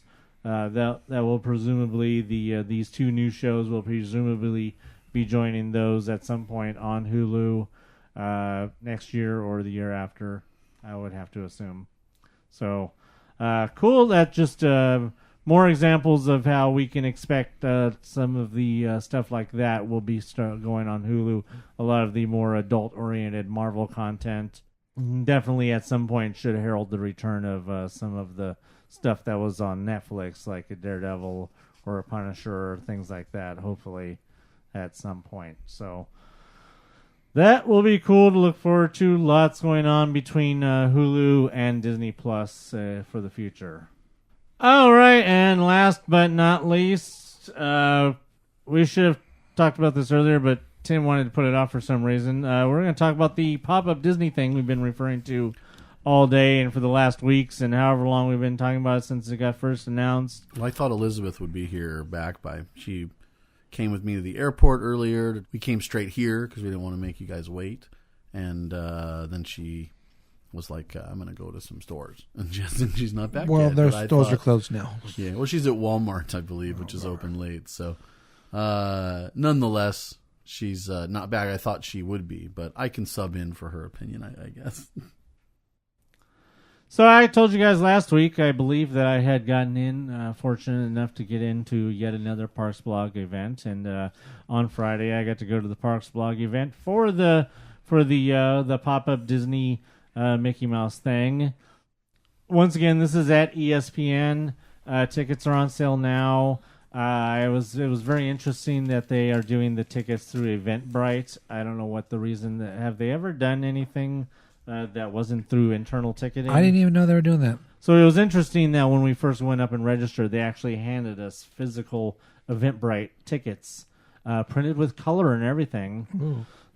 So they gave us our actual Eventbrite tickets. So they gave us that, and then they gave us our you can get your parking validated if you're parked at Downtown Disney. Because then you go inside and you actually, when you give your ticket at the counter, they scan your ticket and then they actually will put the stamp on the validation for your parking there. So if you are parking in Downtown Disney and you go to the pop-up Disney thing, it seems like that they're validating parking not just for the Park Blog event, but they might be also doing it for anybody who goes in there. It seems like so. That's a good thing. Make sure you guys check, though, when you get there. Either way, you're probably already going to be parking at Downtown Disney, so it doesn't matter. Well, it does say you get 5 hours free. Right. So, yeah. So, definitely that's a good thing. And then, actually, when we left, we had our tickets ready already with the validation, and then they didn't even have people at the booth in the parking. We just drove right out. So, I mean, this was like at 4:00. That's weird. So it was like it seemed awfully early to not have people there. But anyways, so we go in. They give you a little colored card, and immediately I know that it's one of those things that you're going to be broken up into groups, and then they're going to take you in as a group. A few years ago, when we went to the Palace of the Fine Arts in San Francisco, where we had a car broken into. We went there for a Hunger Games costume exhibit, and if there had been more people there, they would have been running that kind of similar where they assign you a group. I get it now. And then they take you into a room which is kind of like the entrance, where you can sit down and stuff. And they have a lot of nice couches and some Mickey head shaped futons. I guess it's not really a futon, not a futon. Oh, like an ottoman? Yeah, an ottoman. Like where you sit on, the little padded chairs. Ottomans. Like a little padded chair or something. Anyways, then they had a screen. They have all kinds of stuff. They have a stupid mix list with a bunch of crappy music, which I don't know what the hell's going on with the crappy music in that place. But you talking about the Beats things you can listen to? Yeah, the Beats thing that's on the wall you can listen to. And then some of it's playing throughout the actual, inside the actual thing. But anyways, you go in there and you wait for your color to be called. Before ours was called, they called a group that was blue. We were mixing in, which is the first time I think this has ever happened with a Parks Blog event, or at least mostly with a Parks Blog event. We were, since the Pop-Up Disney thing actually opened on Friday, we were actually mixing in with people who actually paid. Right. Which I thought was interesting. But I also thought that was interesting, the fact that means there wasn't even though it was the first day of paying customers, there really wasn't that many people going through. But we literally had less than like 10 people in our group that got pulled in. So I don't know if they were separating people according to if they were in the Parks Blog event and keeping those groups smaller. Because then Tim will talk about when he went, but he said that he had 20 people in his group. So I would tend to believe either that just because it was the first day and there wasn't that many people, or they were keeping the crowds small because it was the Parks Blog event and it was the first day. Plus, also, we observed quite a few executives and stuff walking through, so that might have had a lot to do with it. It was nice because the cast members, there's a cast member in every section who minds each section that you are in, and they were actually paying attention to feedback about lights and stuff, which I'll talk about the various problems with lighting in there. Each thing is broken up into a different room. When you're in the waiting area before you go in, there's actually a really cool map on the wall that shows you. The first section is called Mickey and Minnie's Love, and then it's all started with a mouse, and then Mickey's Friendships, and then Sorcerer Mickey's Magic, and then Mickey Around the World, and then Forever Mickey, and then Mickey at Disneyland, and then that's the end. So you first go into Mickey and Minnie's Love, which just has a giant bow couch. They called it a bow couch, I think, I don't know. They called it something stupid. I wasn't even paying attention. Like I said, each room has a cast member in there. They're kind of just yakking on, and I'm just kind of ignoring them and just trying to take pictures. It's kind of neat because each room has some sort of hidden Minnie in it, which I think is interesting that, most of the times everything's hidden Mickeys. Well, in this case, because the whole thing is about Mickey Mouse, that would seem a little redundant. So in this case, each room has at least one sort of hidden Minnie in it. And if the cast members are all, try to find the hidden Minnie. Can you find it? Can you find it? And they're all trying to, because, they're not really doing that much. So they don't have a lot to do. Some of them were stupid. Well, I mean, that's beside the point. But, I mean, they just don't really have a lot to do in each of the little rooms, other than maybe to take pictures for you or just to try and suggest where you should take a picture.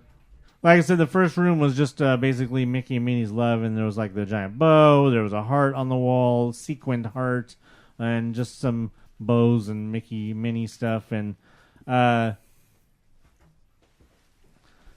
next room, like I said, was the Mickey Through the Years or whatever it was I said. It all started with a mouse. And that was probably one of the coolest rooms because it was the black and white room. And that's where you had the photo op with, there was a photo op there with Steamboat Willie Bridge. Then there's also a photo op with the plane Crazy Plane. Now, this is when we started getting into some of the problems what I talked about with the lighting, where there's things on every wall for you to want to take pictures of. And the problem is that when you want to stand one place to take a picture of one thing, there are lights on the ceiling and they're casting shadows onto other things that you're trying to take a picture of. So on one wall, there's this big old wall with a bunch of stuffed black and white Mickey Mouses stuck to the wall. And if you want to stand back where you can take a picture of it, there's a light shining directly on you, which is casting a shadow directly onto the plain crazy plane. That was a problem in a lot of the rooms where even some of the things, there's a one thing on the wall that says Mickey Mouse Sound Cartoon, which is a representation of like at the beginning of the cartoon. And actually, myself, I cast a shadow that was kind of into the photo just by the fact that I'm the lights are behind me in the wrong place. And whereas most of the lights should be above, but they have a lot of lower lights shining horizontally, which is causing a lot of problems. Maybe they should have Tim the Tech fix that. They probably should. They need to have. Hopefully, they had somebody go in there and fix it, because there's definitely a lot of issues with shadows and a lot of issue with glares of them having lights. Which one of them is prevalent in when we go into the next area, which is the Friendships of Mickey, which was probably my favorite area, probably one of my two favorite areas of the exhibit, which had all like artwork that was done, that was quote unquote done by all of Mickey's friends. Like there was a kind of a aquatic themed artwork that coincidentally was also done, you could tell was done in watercolor, that was by Donald. There was a statue of Mickey made out of acorns that was done by Chippendale. There's a statue of Mickey that's done in dog treats that was by Pluto, and so on. So the mini and the really acorns was the worst. The what? There was a mini hidden in the acorns of the Chippendale one. And it was it's like unless they pointed it out, nobody would ever find it. Okay, I didn't see that one. But bringing it back to the glare thing, when you first walk into that room, there's a thing that says there's a thing on the wall that says "To Mickey with Love." That's been obviously drawn and has all of their signatures at the bottom. And there was absolutely, I know you're looking at if you have the photo, there's a big, huge glare right on Mickey. And no matter which way you got on either side of that. It's on the K. Right. No matter which side of that you got on, the glare was there. I'd like to see if you had your pictures of that to see, because this is how it looked when I was in there. Their problem is that, I'll have to look, but the problem there is that the light's focused. It's like this. They need to the lights need to be that's what I just said. The problem is they have too many horizontal spotlights where they should have more above lighting. So anyways, that was a really cool room. That was my favorite. But that led into probably what was my favorite room, which was the Sorcerer Mickey room. The Sorcerer's Mickey's Magic. Oh, yeah, you see it right there. It just moved. See? It's just in a different place because it's being shot from a different spot. Yeah. So they didn't really fix it then. The Sorcerer's Mickey's room was really cool. It has one of the coolest little tunnels, I think, which has a little, like, it's kind of water, and there's a lot of blue lighting, and there's little Mickey heads and dots and stuff all over the place. It's really hard to explain. You'd have to actually see a picture of it. Like I said, it was really kind of neat to walk through. But at the end of the tunnel, there's the Sorcerer Mickey on top of the thing from Sorcerer's Apprentice. It looked really cool. Obviously, really hard to do pictures in there because of that. Don't come out just washed out blue because of the lighting. But then, it just kind of adds to the cool mystique. In the Sorcerer Mickey room, there was also a big, really cool photo or drawing, paint artwork of Chernobog on the wall. That also had a really bad glare up in the upper left. I managed to actually crop my picture where you can't. It's not as bad, but you can still kind of see it right there on his wing. That there was a big glare there. So like I said, that's a really cool room. It was just really not really that great for pictures unless you have like a professional camera and you know how to get all your settings and stuff to tone down that blue. There was Going into the next section, there's another drawing on the wall of the modern looking Mickey from the cartoons. That one also had a really bad glare on it. You can't really see in my picture but that one there was a really bad glare on that wall as well. That led into the Mickey Mouse basically around the world, which was one of the first rooms other than the Mickey Sorcery Room, which was playing Fantasia music. This room was playing some basically music that they would play for Viva Navidad or Lunar New Year, something like that. And they just had different versions of Mickey in the art style from the cartoon of him in different countries. Probably how he's portrayed in different countries. They had a photo op of that was really, really difficult to navigate if you're trying to take a picture of a person. Has the little kind of like a Chinese or like a Lunar New Year type of background with the lanterns and stuff. Now, if you put a person there and you actually had to. There's 2 dragons in the very front on each side. And you had to actually focus on those in order to get everything else to come up perfectly. And even then, those didn't actually come up in the photo. Because otherwise, if you tried focusing on a person, you end up... if you had a person in there trying to take a picture of them, they just end up as a silhouette. So you actually have to know where is the proper way to focus. Like I said, for a place that was set up specifically for taking pictures, they didn't do a very good job. This was actually way too big of a setup for a proper photo with the lighting and everything. Because you talk about how there had too much lighting in some places. Well, this didn't seem to have enough lighting. They needed more of those spotlights coming down, like down on those statues and stuff. So then they had just another room, which was I guess more of like a Mexico type with like a piñatas and some sort of weird, I don't know, whatever those cutout drawings are. It was for Coco. Oh, something to do with Coco, I guess. I don't know. I don't know. This is all just they had a little blue piñata bowl that you could pick up as a photo op. It's down in front of the little Mickey thing you can sit on. That you could actually pick up, and it was like a photo thing you can pose with.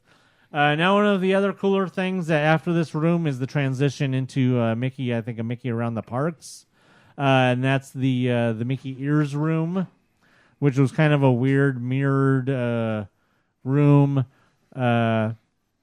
which. I can't imagine that if you were there with a lot of people that it would have been very interesting because you would be trying to take a picture of this stupid mirrored room with all kinds of people in it. I imagine that's probably how it was for you. It was very easy for me just to wait for the people to finish taking pictures at the end and wait for them to move on.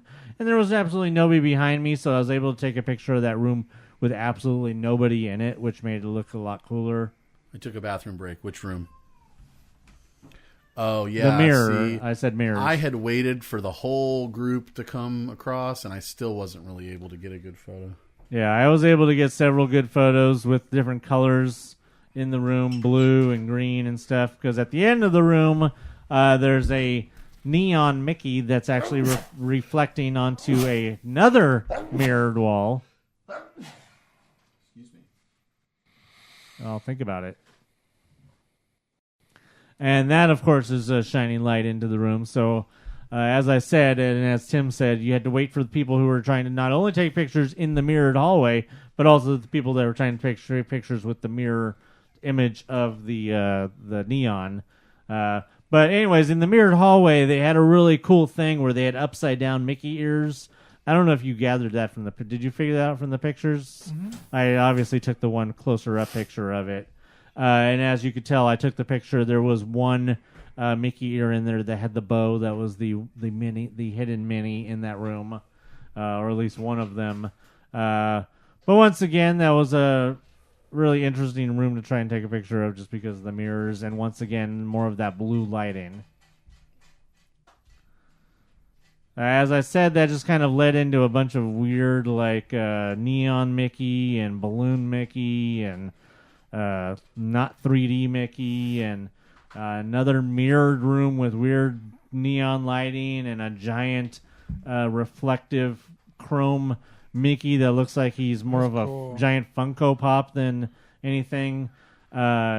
The lighting was changing in that room, so you could actually, if you wanted to stand there and wait for the different lighting to go through, you can get Mickey, the reflective Mickey, in several different colors.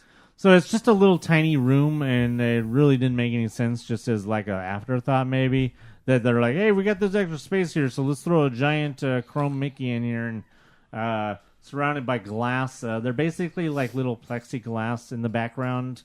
They're basically like little plexiglass Mickey ears that are just sitting on little mirrored shelves. I don't even know what it's supposed to be. It's almost like it's supposed to be like some art thing. Oh, I remember now what happened. It doesn't even really seem like a something you're supposed to even really take pictures of because there's so many mirrors. It's like, how are you even supposed to take a good picture in there? Like I said, it just seems more something more artsy than even photography. So I mean, then you got a gigantic. Go into the next room, and there was a gigantic balloon. Okay, I just looked at that picture. There's no popcorn in it, though. That's what I was going to say. It looked like a popcorn bucket at It first. basically looks like a giant version of the red Mickey balloon popcorn bucket. If you were to take it and cut it in half, and then then they obviously left the popcorn out. It's kind of, if you look at the center of the balloon, you can actually see my reflection in the balloon. On the wall opposite that, which is one of the other cooler things, and I don't know if because you were in such a big group, Tim, that they even told you this, but they had little, they sell a lot of little toys of like the Mickey, of the ice cream pops, and like the little the food and stuff like that is Mickey heads. Yeah. They've sold toys of those. They're weird like little things. But they had these on the wall. It reminded me of all the toy ones they had. But these ones actually smelled. The cast members told us that because, of course, I was literally the only one in the room. So she told me that. She was like, oh, yeah, go up to them and they smell. And I was like, oh, is this kind of like the wallpaper in Willy Wonka and the Chocolate Factory? And I said, do I have to scratch and sniff? And she's like, no scratching needed. So apparently they automatically smell. Did the schnozberries smell like schnozberries? Maybe. I did tell her, though, I'm like, well, by the time this thing closes, they're not going to smell anymore because, people have probably sprayed them with something, touched them all. And all the sticky or all smelly has come off, or it'll just wear out. Other than basically the smelly food on the wall, the rest of this was basically kind of boring. It was just a bunch of, I don't know, weird shapes on the wall, and I don't even know what this thing with Mickey and flowers was. I'll get to that, but. This thing with Mickey and flowers lit up different colors. It just was kind of like it's video mapped. And then that it's video mapping. Well, either way, but the flowers are already. Some of this stuff's already there though, but it just changes colors. But I don't really like that. It was kind of boring. And then it says see you real soon. And that leads to what was explained to me by the cast member as, oh, if you take the picture, it looks like it's just Mickey's silhouette. Because it is basically a black velveted Mickey, and if you had stood back far enough, if you stood back pretty far and took the picture, I guess it would look like a silhouette. But no matter how I look at mine, I could still see the detail on it. It doesn't look like a silhouette, and I took a couple different angles. And actually, if I get a side angle, actually even more detail comes out. Once again, it's poorly planned. You can clearly see the shadows that are being cast by the lighting. If they wanted it to be more silhouette-y looking, they could have not had lights being cast directly onto the item that they're trying to make look like a silhouette. Because clearly, by the shadows that are being cast behind it, clearly there's a light being shined directly on it. So. I don't know. It was yet another thing that was really poorly executed in what is overall a poorly executed thing. But overall, like I said, I think that the whole thing was very poorly executed. 3 times you said that. It's not nearly worth the money that they're trying to charge you, especially if you're going on the weekend. Pay a few more dollars and you can go to a freaking comic book convention for a whole weekend rather than something that might take you 45 minutes if you're lucky. But that's pretty much it. I mean, the guy told me they planned on this taking an hour from start to finish, not including the lobby. Once you go up the stairs and you start in, it's supposed to take an hour.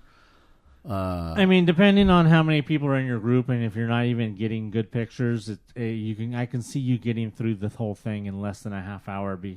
Particularly if you can't even get pictures, because if they're letting too many people in with groups, and they're just like people are just standing around, you're not even getting good pictures because you're just getting pictures of crowds. Well, you said that you were there alone in some of the rooms for quite a while. Basically, yeah. All right, so we need to wrap this up. So, is it worth it, Tim? You paid $30. If you're super into the Instagram and having all these backdrops and stuff, Elizabeth probably thought it was worth it, where I maybe thought it was not quite as worth it.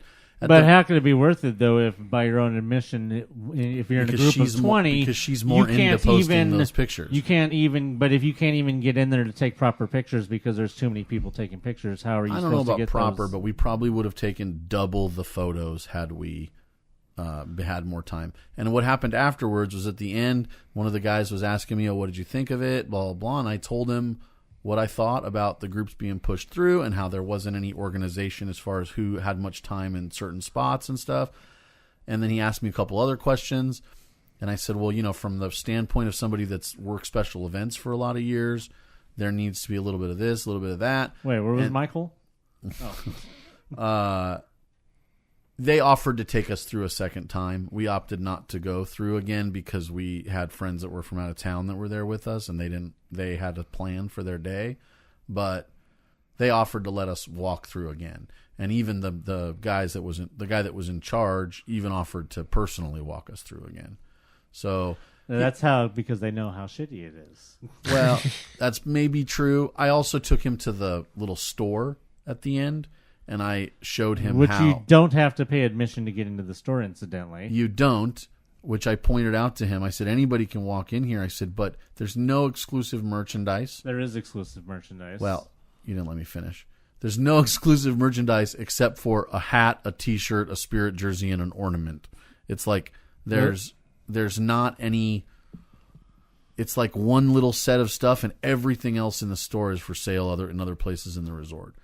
They have a display of ear hats that are from all the other parks around the world, Shanghai and Tokyo and Paris, hats that you can't even buy at those parks currently, and they have them on display, but for what? For no reason, because you can't buy them, and then they're just selling regular Disneyland black ear hats. No ears, just the plain old ones are for sale there, and then they'll put your name on it or whatever. It's just like as if you were in the park.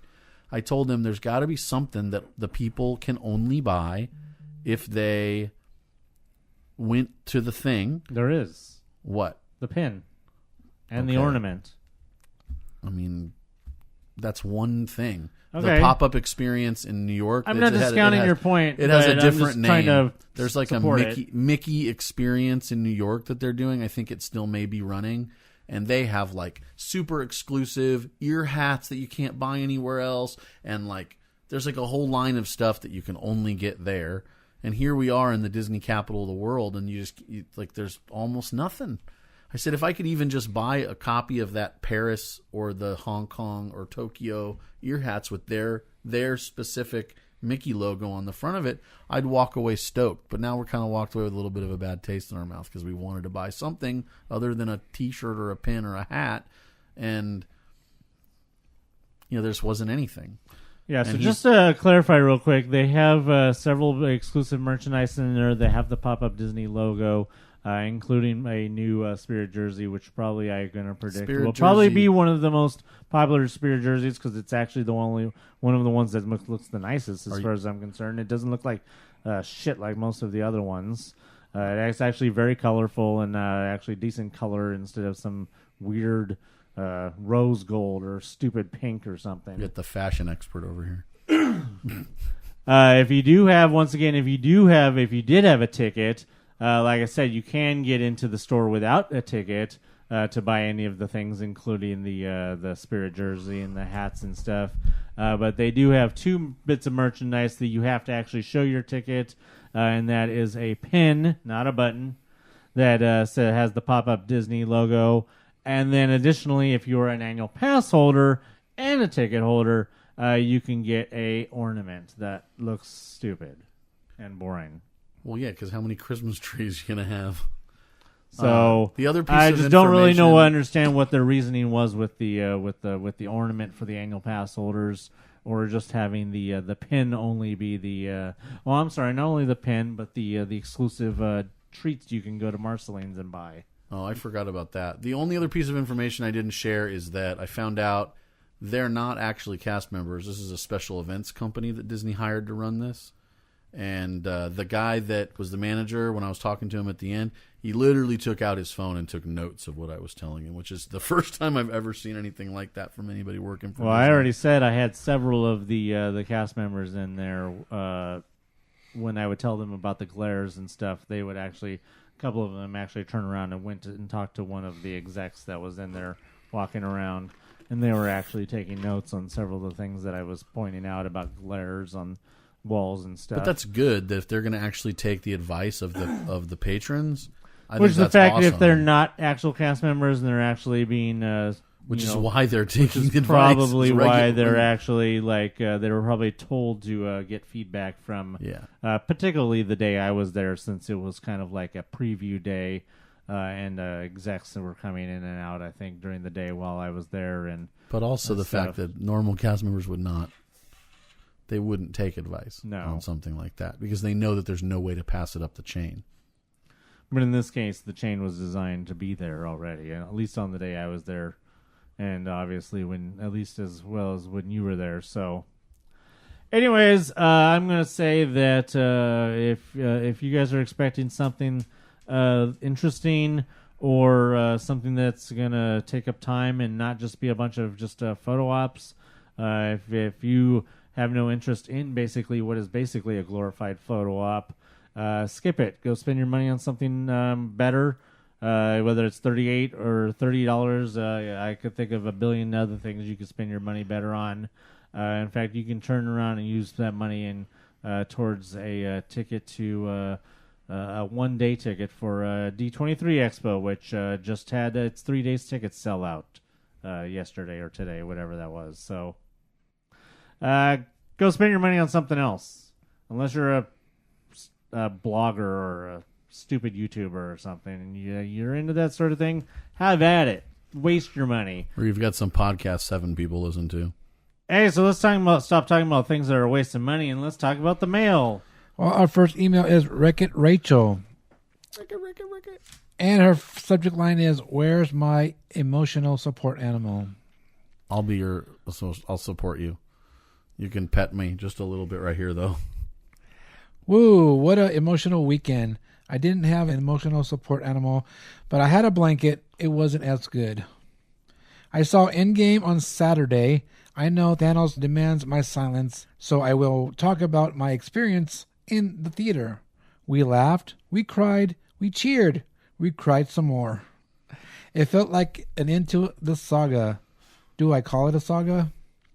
Also, it's a long movie, and at some point, you'll have to pee. At some point. Pick. Rachel is not an adult, apparently. No. Pick a point during the first hour when there's a lull. After the first hour, hold it. Do not leave your seat, Tim. And there's no credit scene, so once they roll and you have to go, just go. Is that a spoiler? I'm sorry if it is. I beg to differ. There is something after the credits, so boo. There is? Yeah. I guess I'll have to wait for next time. Could you guys do a spoiler-filled review? I like to hear your uninhibited thoughts. It's Sunday, and I just watched Game of Thrones. I was wrapped in the blanket for that. Sigh. I should put on a Disney movie now. Just not Coco or Toy Story 3. Oh, Game of Thrones. So good. Don't care. Good week to all. Rachel. Rachel, the Game of Thrones are so good. It's like, whoa. The first time I watched the Battle of Winterfell on Sunday, it was like way dark for some reason on my TV screen. It was dark for everybody. Spoilers. Apparently not, because I Well, watched apparently it was, because that's how it was shot. I read an interview with the director of the episode. So Well, you're I trying to watched say it you again read an and it article? wasn't dull. Yes, I read an article. I watched it again, and it wasn't as dark as it was the first time I watched it. Did you adjust it? Yes. Well, that's why. Well, there you go. But you brightened it out of the proportions No, that it I was meant turned for. I turned off the auto like light function, which is what somebody suggested that I do. I looked online, and a bunch of people were saying, wasn't dark for me, wasn't dark for me. So Well, that means their TVs are adjusted wrong. you know, Spoiler warning, because Dan doesn't know how to wait to do spoilers. So just if you guys are if you guys don't want spoilers, skip ahead. I don't have a number, so just skip ahead. All right. So obviously, our next email is from Dan the Mailman. His subject line is "Beware of Endgame spoilers." So still haven't been to the park. Busy bee over here. Went to UCLA to see Michelle Obama speak today. It was pretty good. Had some video posted, and Diggs wanted to see the lights. By next week, I will be making more regular trips, and hopefully by the time this comes out, I will have a reservation for Galaxy's Edge. If not, well, I can wait. I mean, I will have to anyway. Endgame spoiler coming up. Thanos dies. I mean, if you didn't see that coming, well, as Anthony used to say, because he doesn't really say it much these days, you're stupid. You knew going in he wasn't going to win, and the only way to truly defeat him was to kill him, so there you go. As for the others' deaths, well, I will just let you see the movie if you haven't yet. All right, his review. I enjoyed it. Was it the best movie of all time? He says no. It was a fitting end to this story arc. Truth be told, the ending was a little predictable, but enjoyable nonetheless. I went in without much expectation since so many people hyped it up. I didn't want to get like that and have it let me down. Are you listening, Star Wars fans? Just enjoy the movie. There are still a lot of questions, so there are all kinds of places to go from here. Saw the film on a Sunday morning at 9 a.m., and the theater was packed. This was crazy to see, but I guess a lot of people wanted to see the movie. That's it for me this week. Hope to see you all soon. Dan out. So, on that note, Anthony, was it the best movie of all time? No. Yeah, of all time. Excuse me, not of all time. I mean, but it was one of the probably one of the best comic book movies of all time. Probably. I just watched it, and I still really like Winter Soldier, but I think that Endgame is definitely probably right there for the best of the MCU movies. I mean, time will tell. It has a lot going on for it. It's basically kind of like the Return of the King of the Marvel. We'll have to wait and see if it gets or if Black Panther was already the only bone that the MCU is ever going to get, and whether it'll get any kind of Oscar nods or anything like that.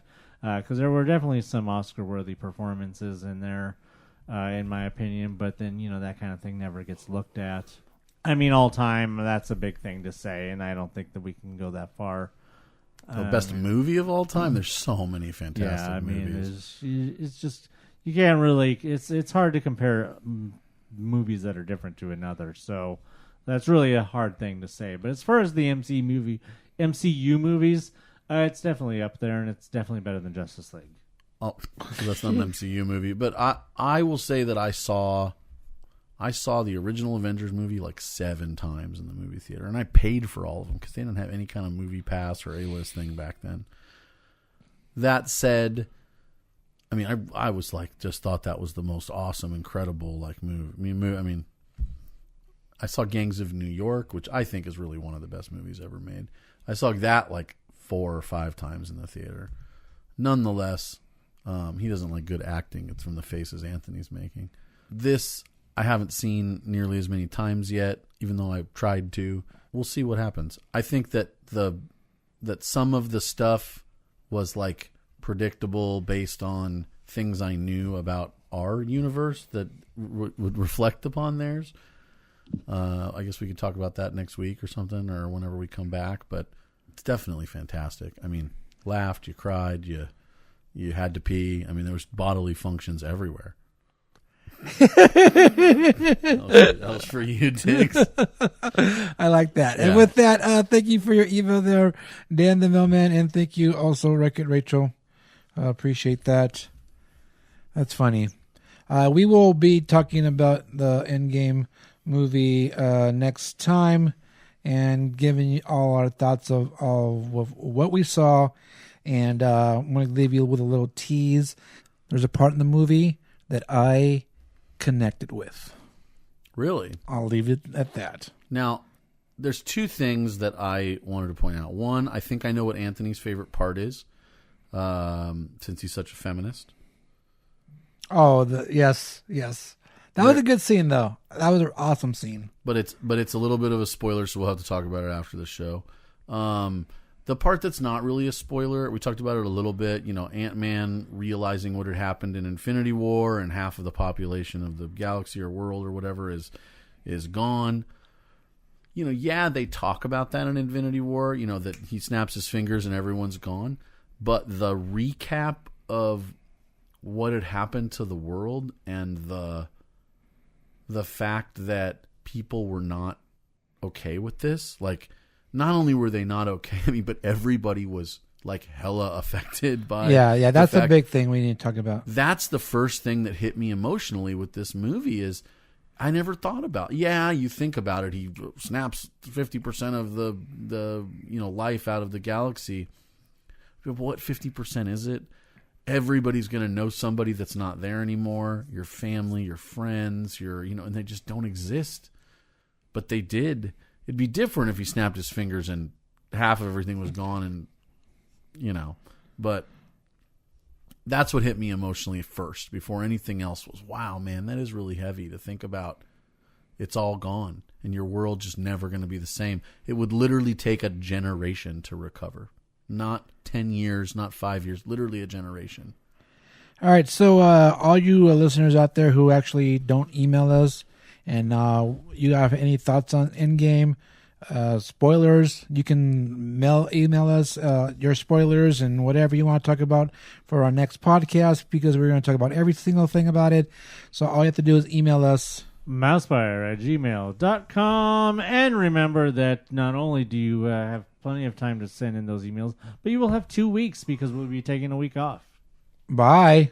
Do you have a special occasion coming up? Looking to personalize your trip with a keepsake? Create customized buttons for birthdays, engagements, family vacations, even bridal parties, or just because. Check out buttonsbydiggs.com today. Buttons by Diggs, Buttons by Diggs. Remember, those are buttons, not pins. All right, it's going to do it for this episode of MousePIRE Podcast. Hey, don't forget, send emails and let us know what you thought of Endgame. We'll be reading those and telling you what we thought. And if you guys want to spend $30 or $38 on pop-up Disney, well, have at it. Don't. Hey, don't forget to go check out Mickey's PhilharMagic. Check out that cool little show. It's a perfect show to go and just chill out for 10, 12 minutes, however long it is.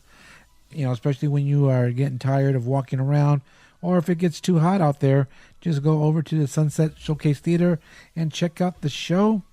It's not bad. It's pretty cool. And then, hey, maybe you can sing along. Don't forget, if you guys are interested in those Star Wars name tags, they're going away. Bye. Only a few left. So hurry up and get over there and get whatever's left, and you can put your name on there in Arbesh. And, yeah, that's about it on that.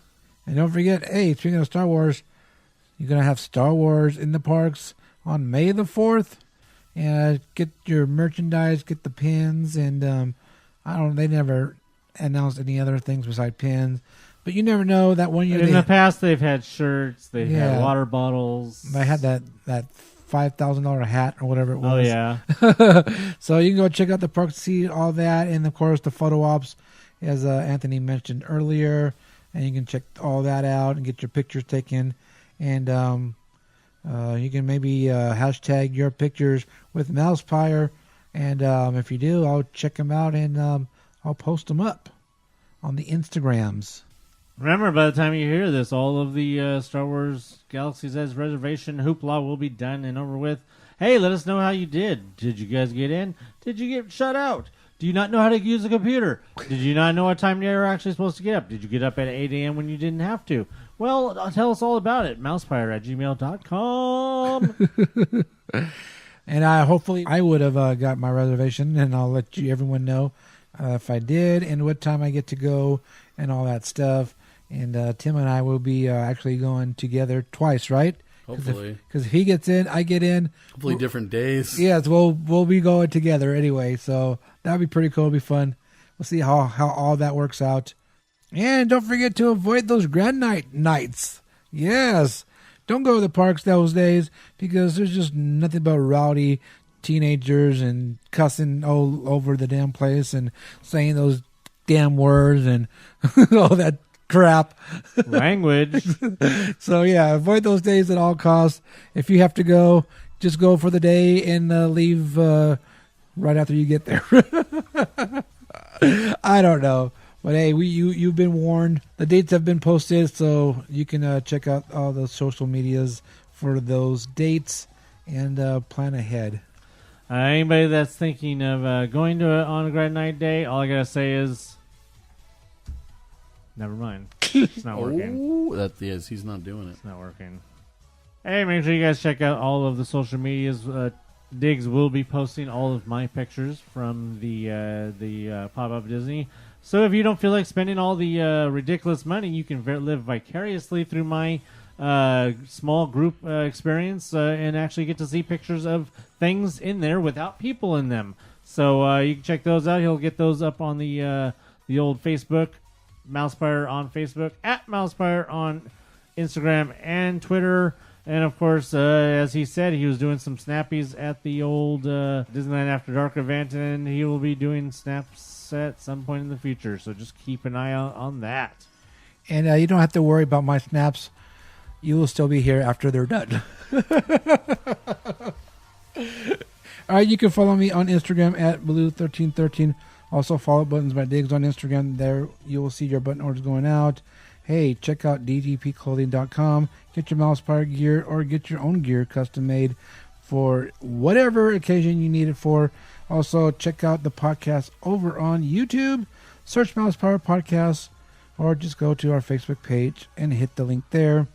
Also, you can help the podcast by going over to patreon.com. You can help us support the podcast. Check out Michael the Mo Guy's $3 special. As I always say, $3 will go a long way, especially in this day and age with prices of the internets and all that stuff. I don't know. I'm just saying.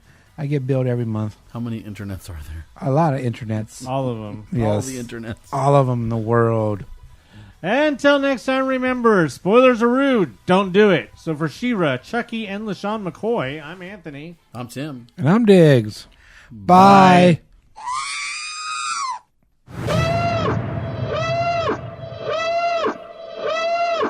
Page turners, they were not. I'm trying to remember what movie it was. There was a porn star named Paige Turner.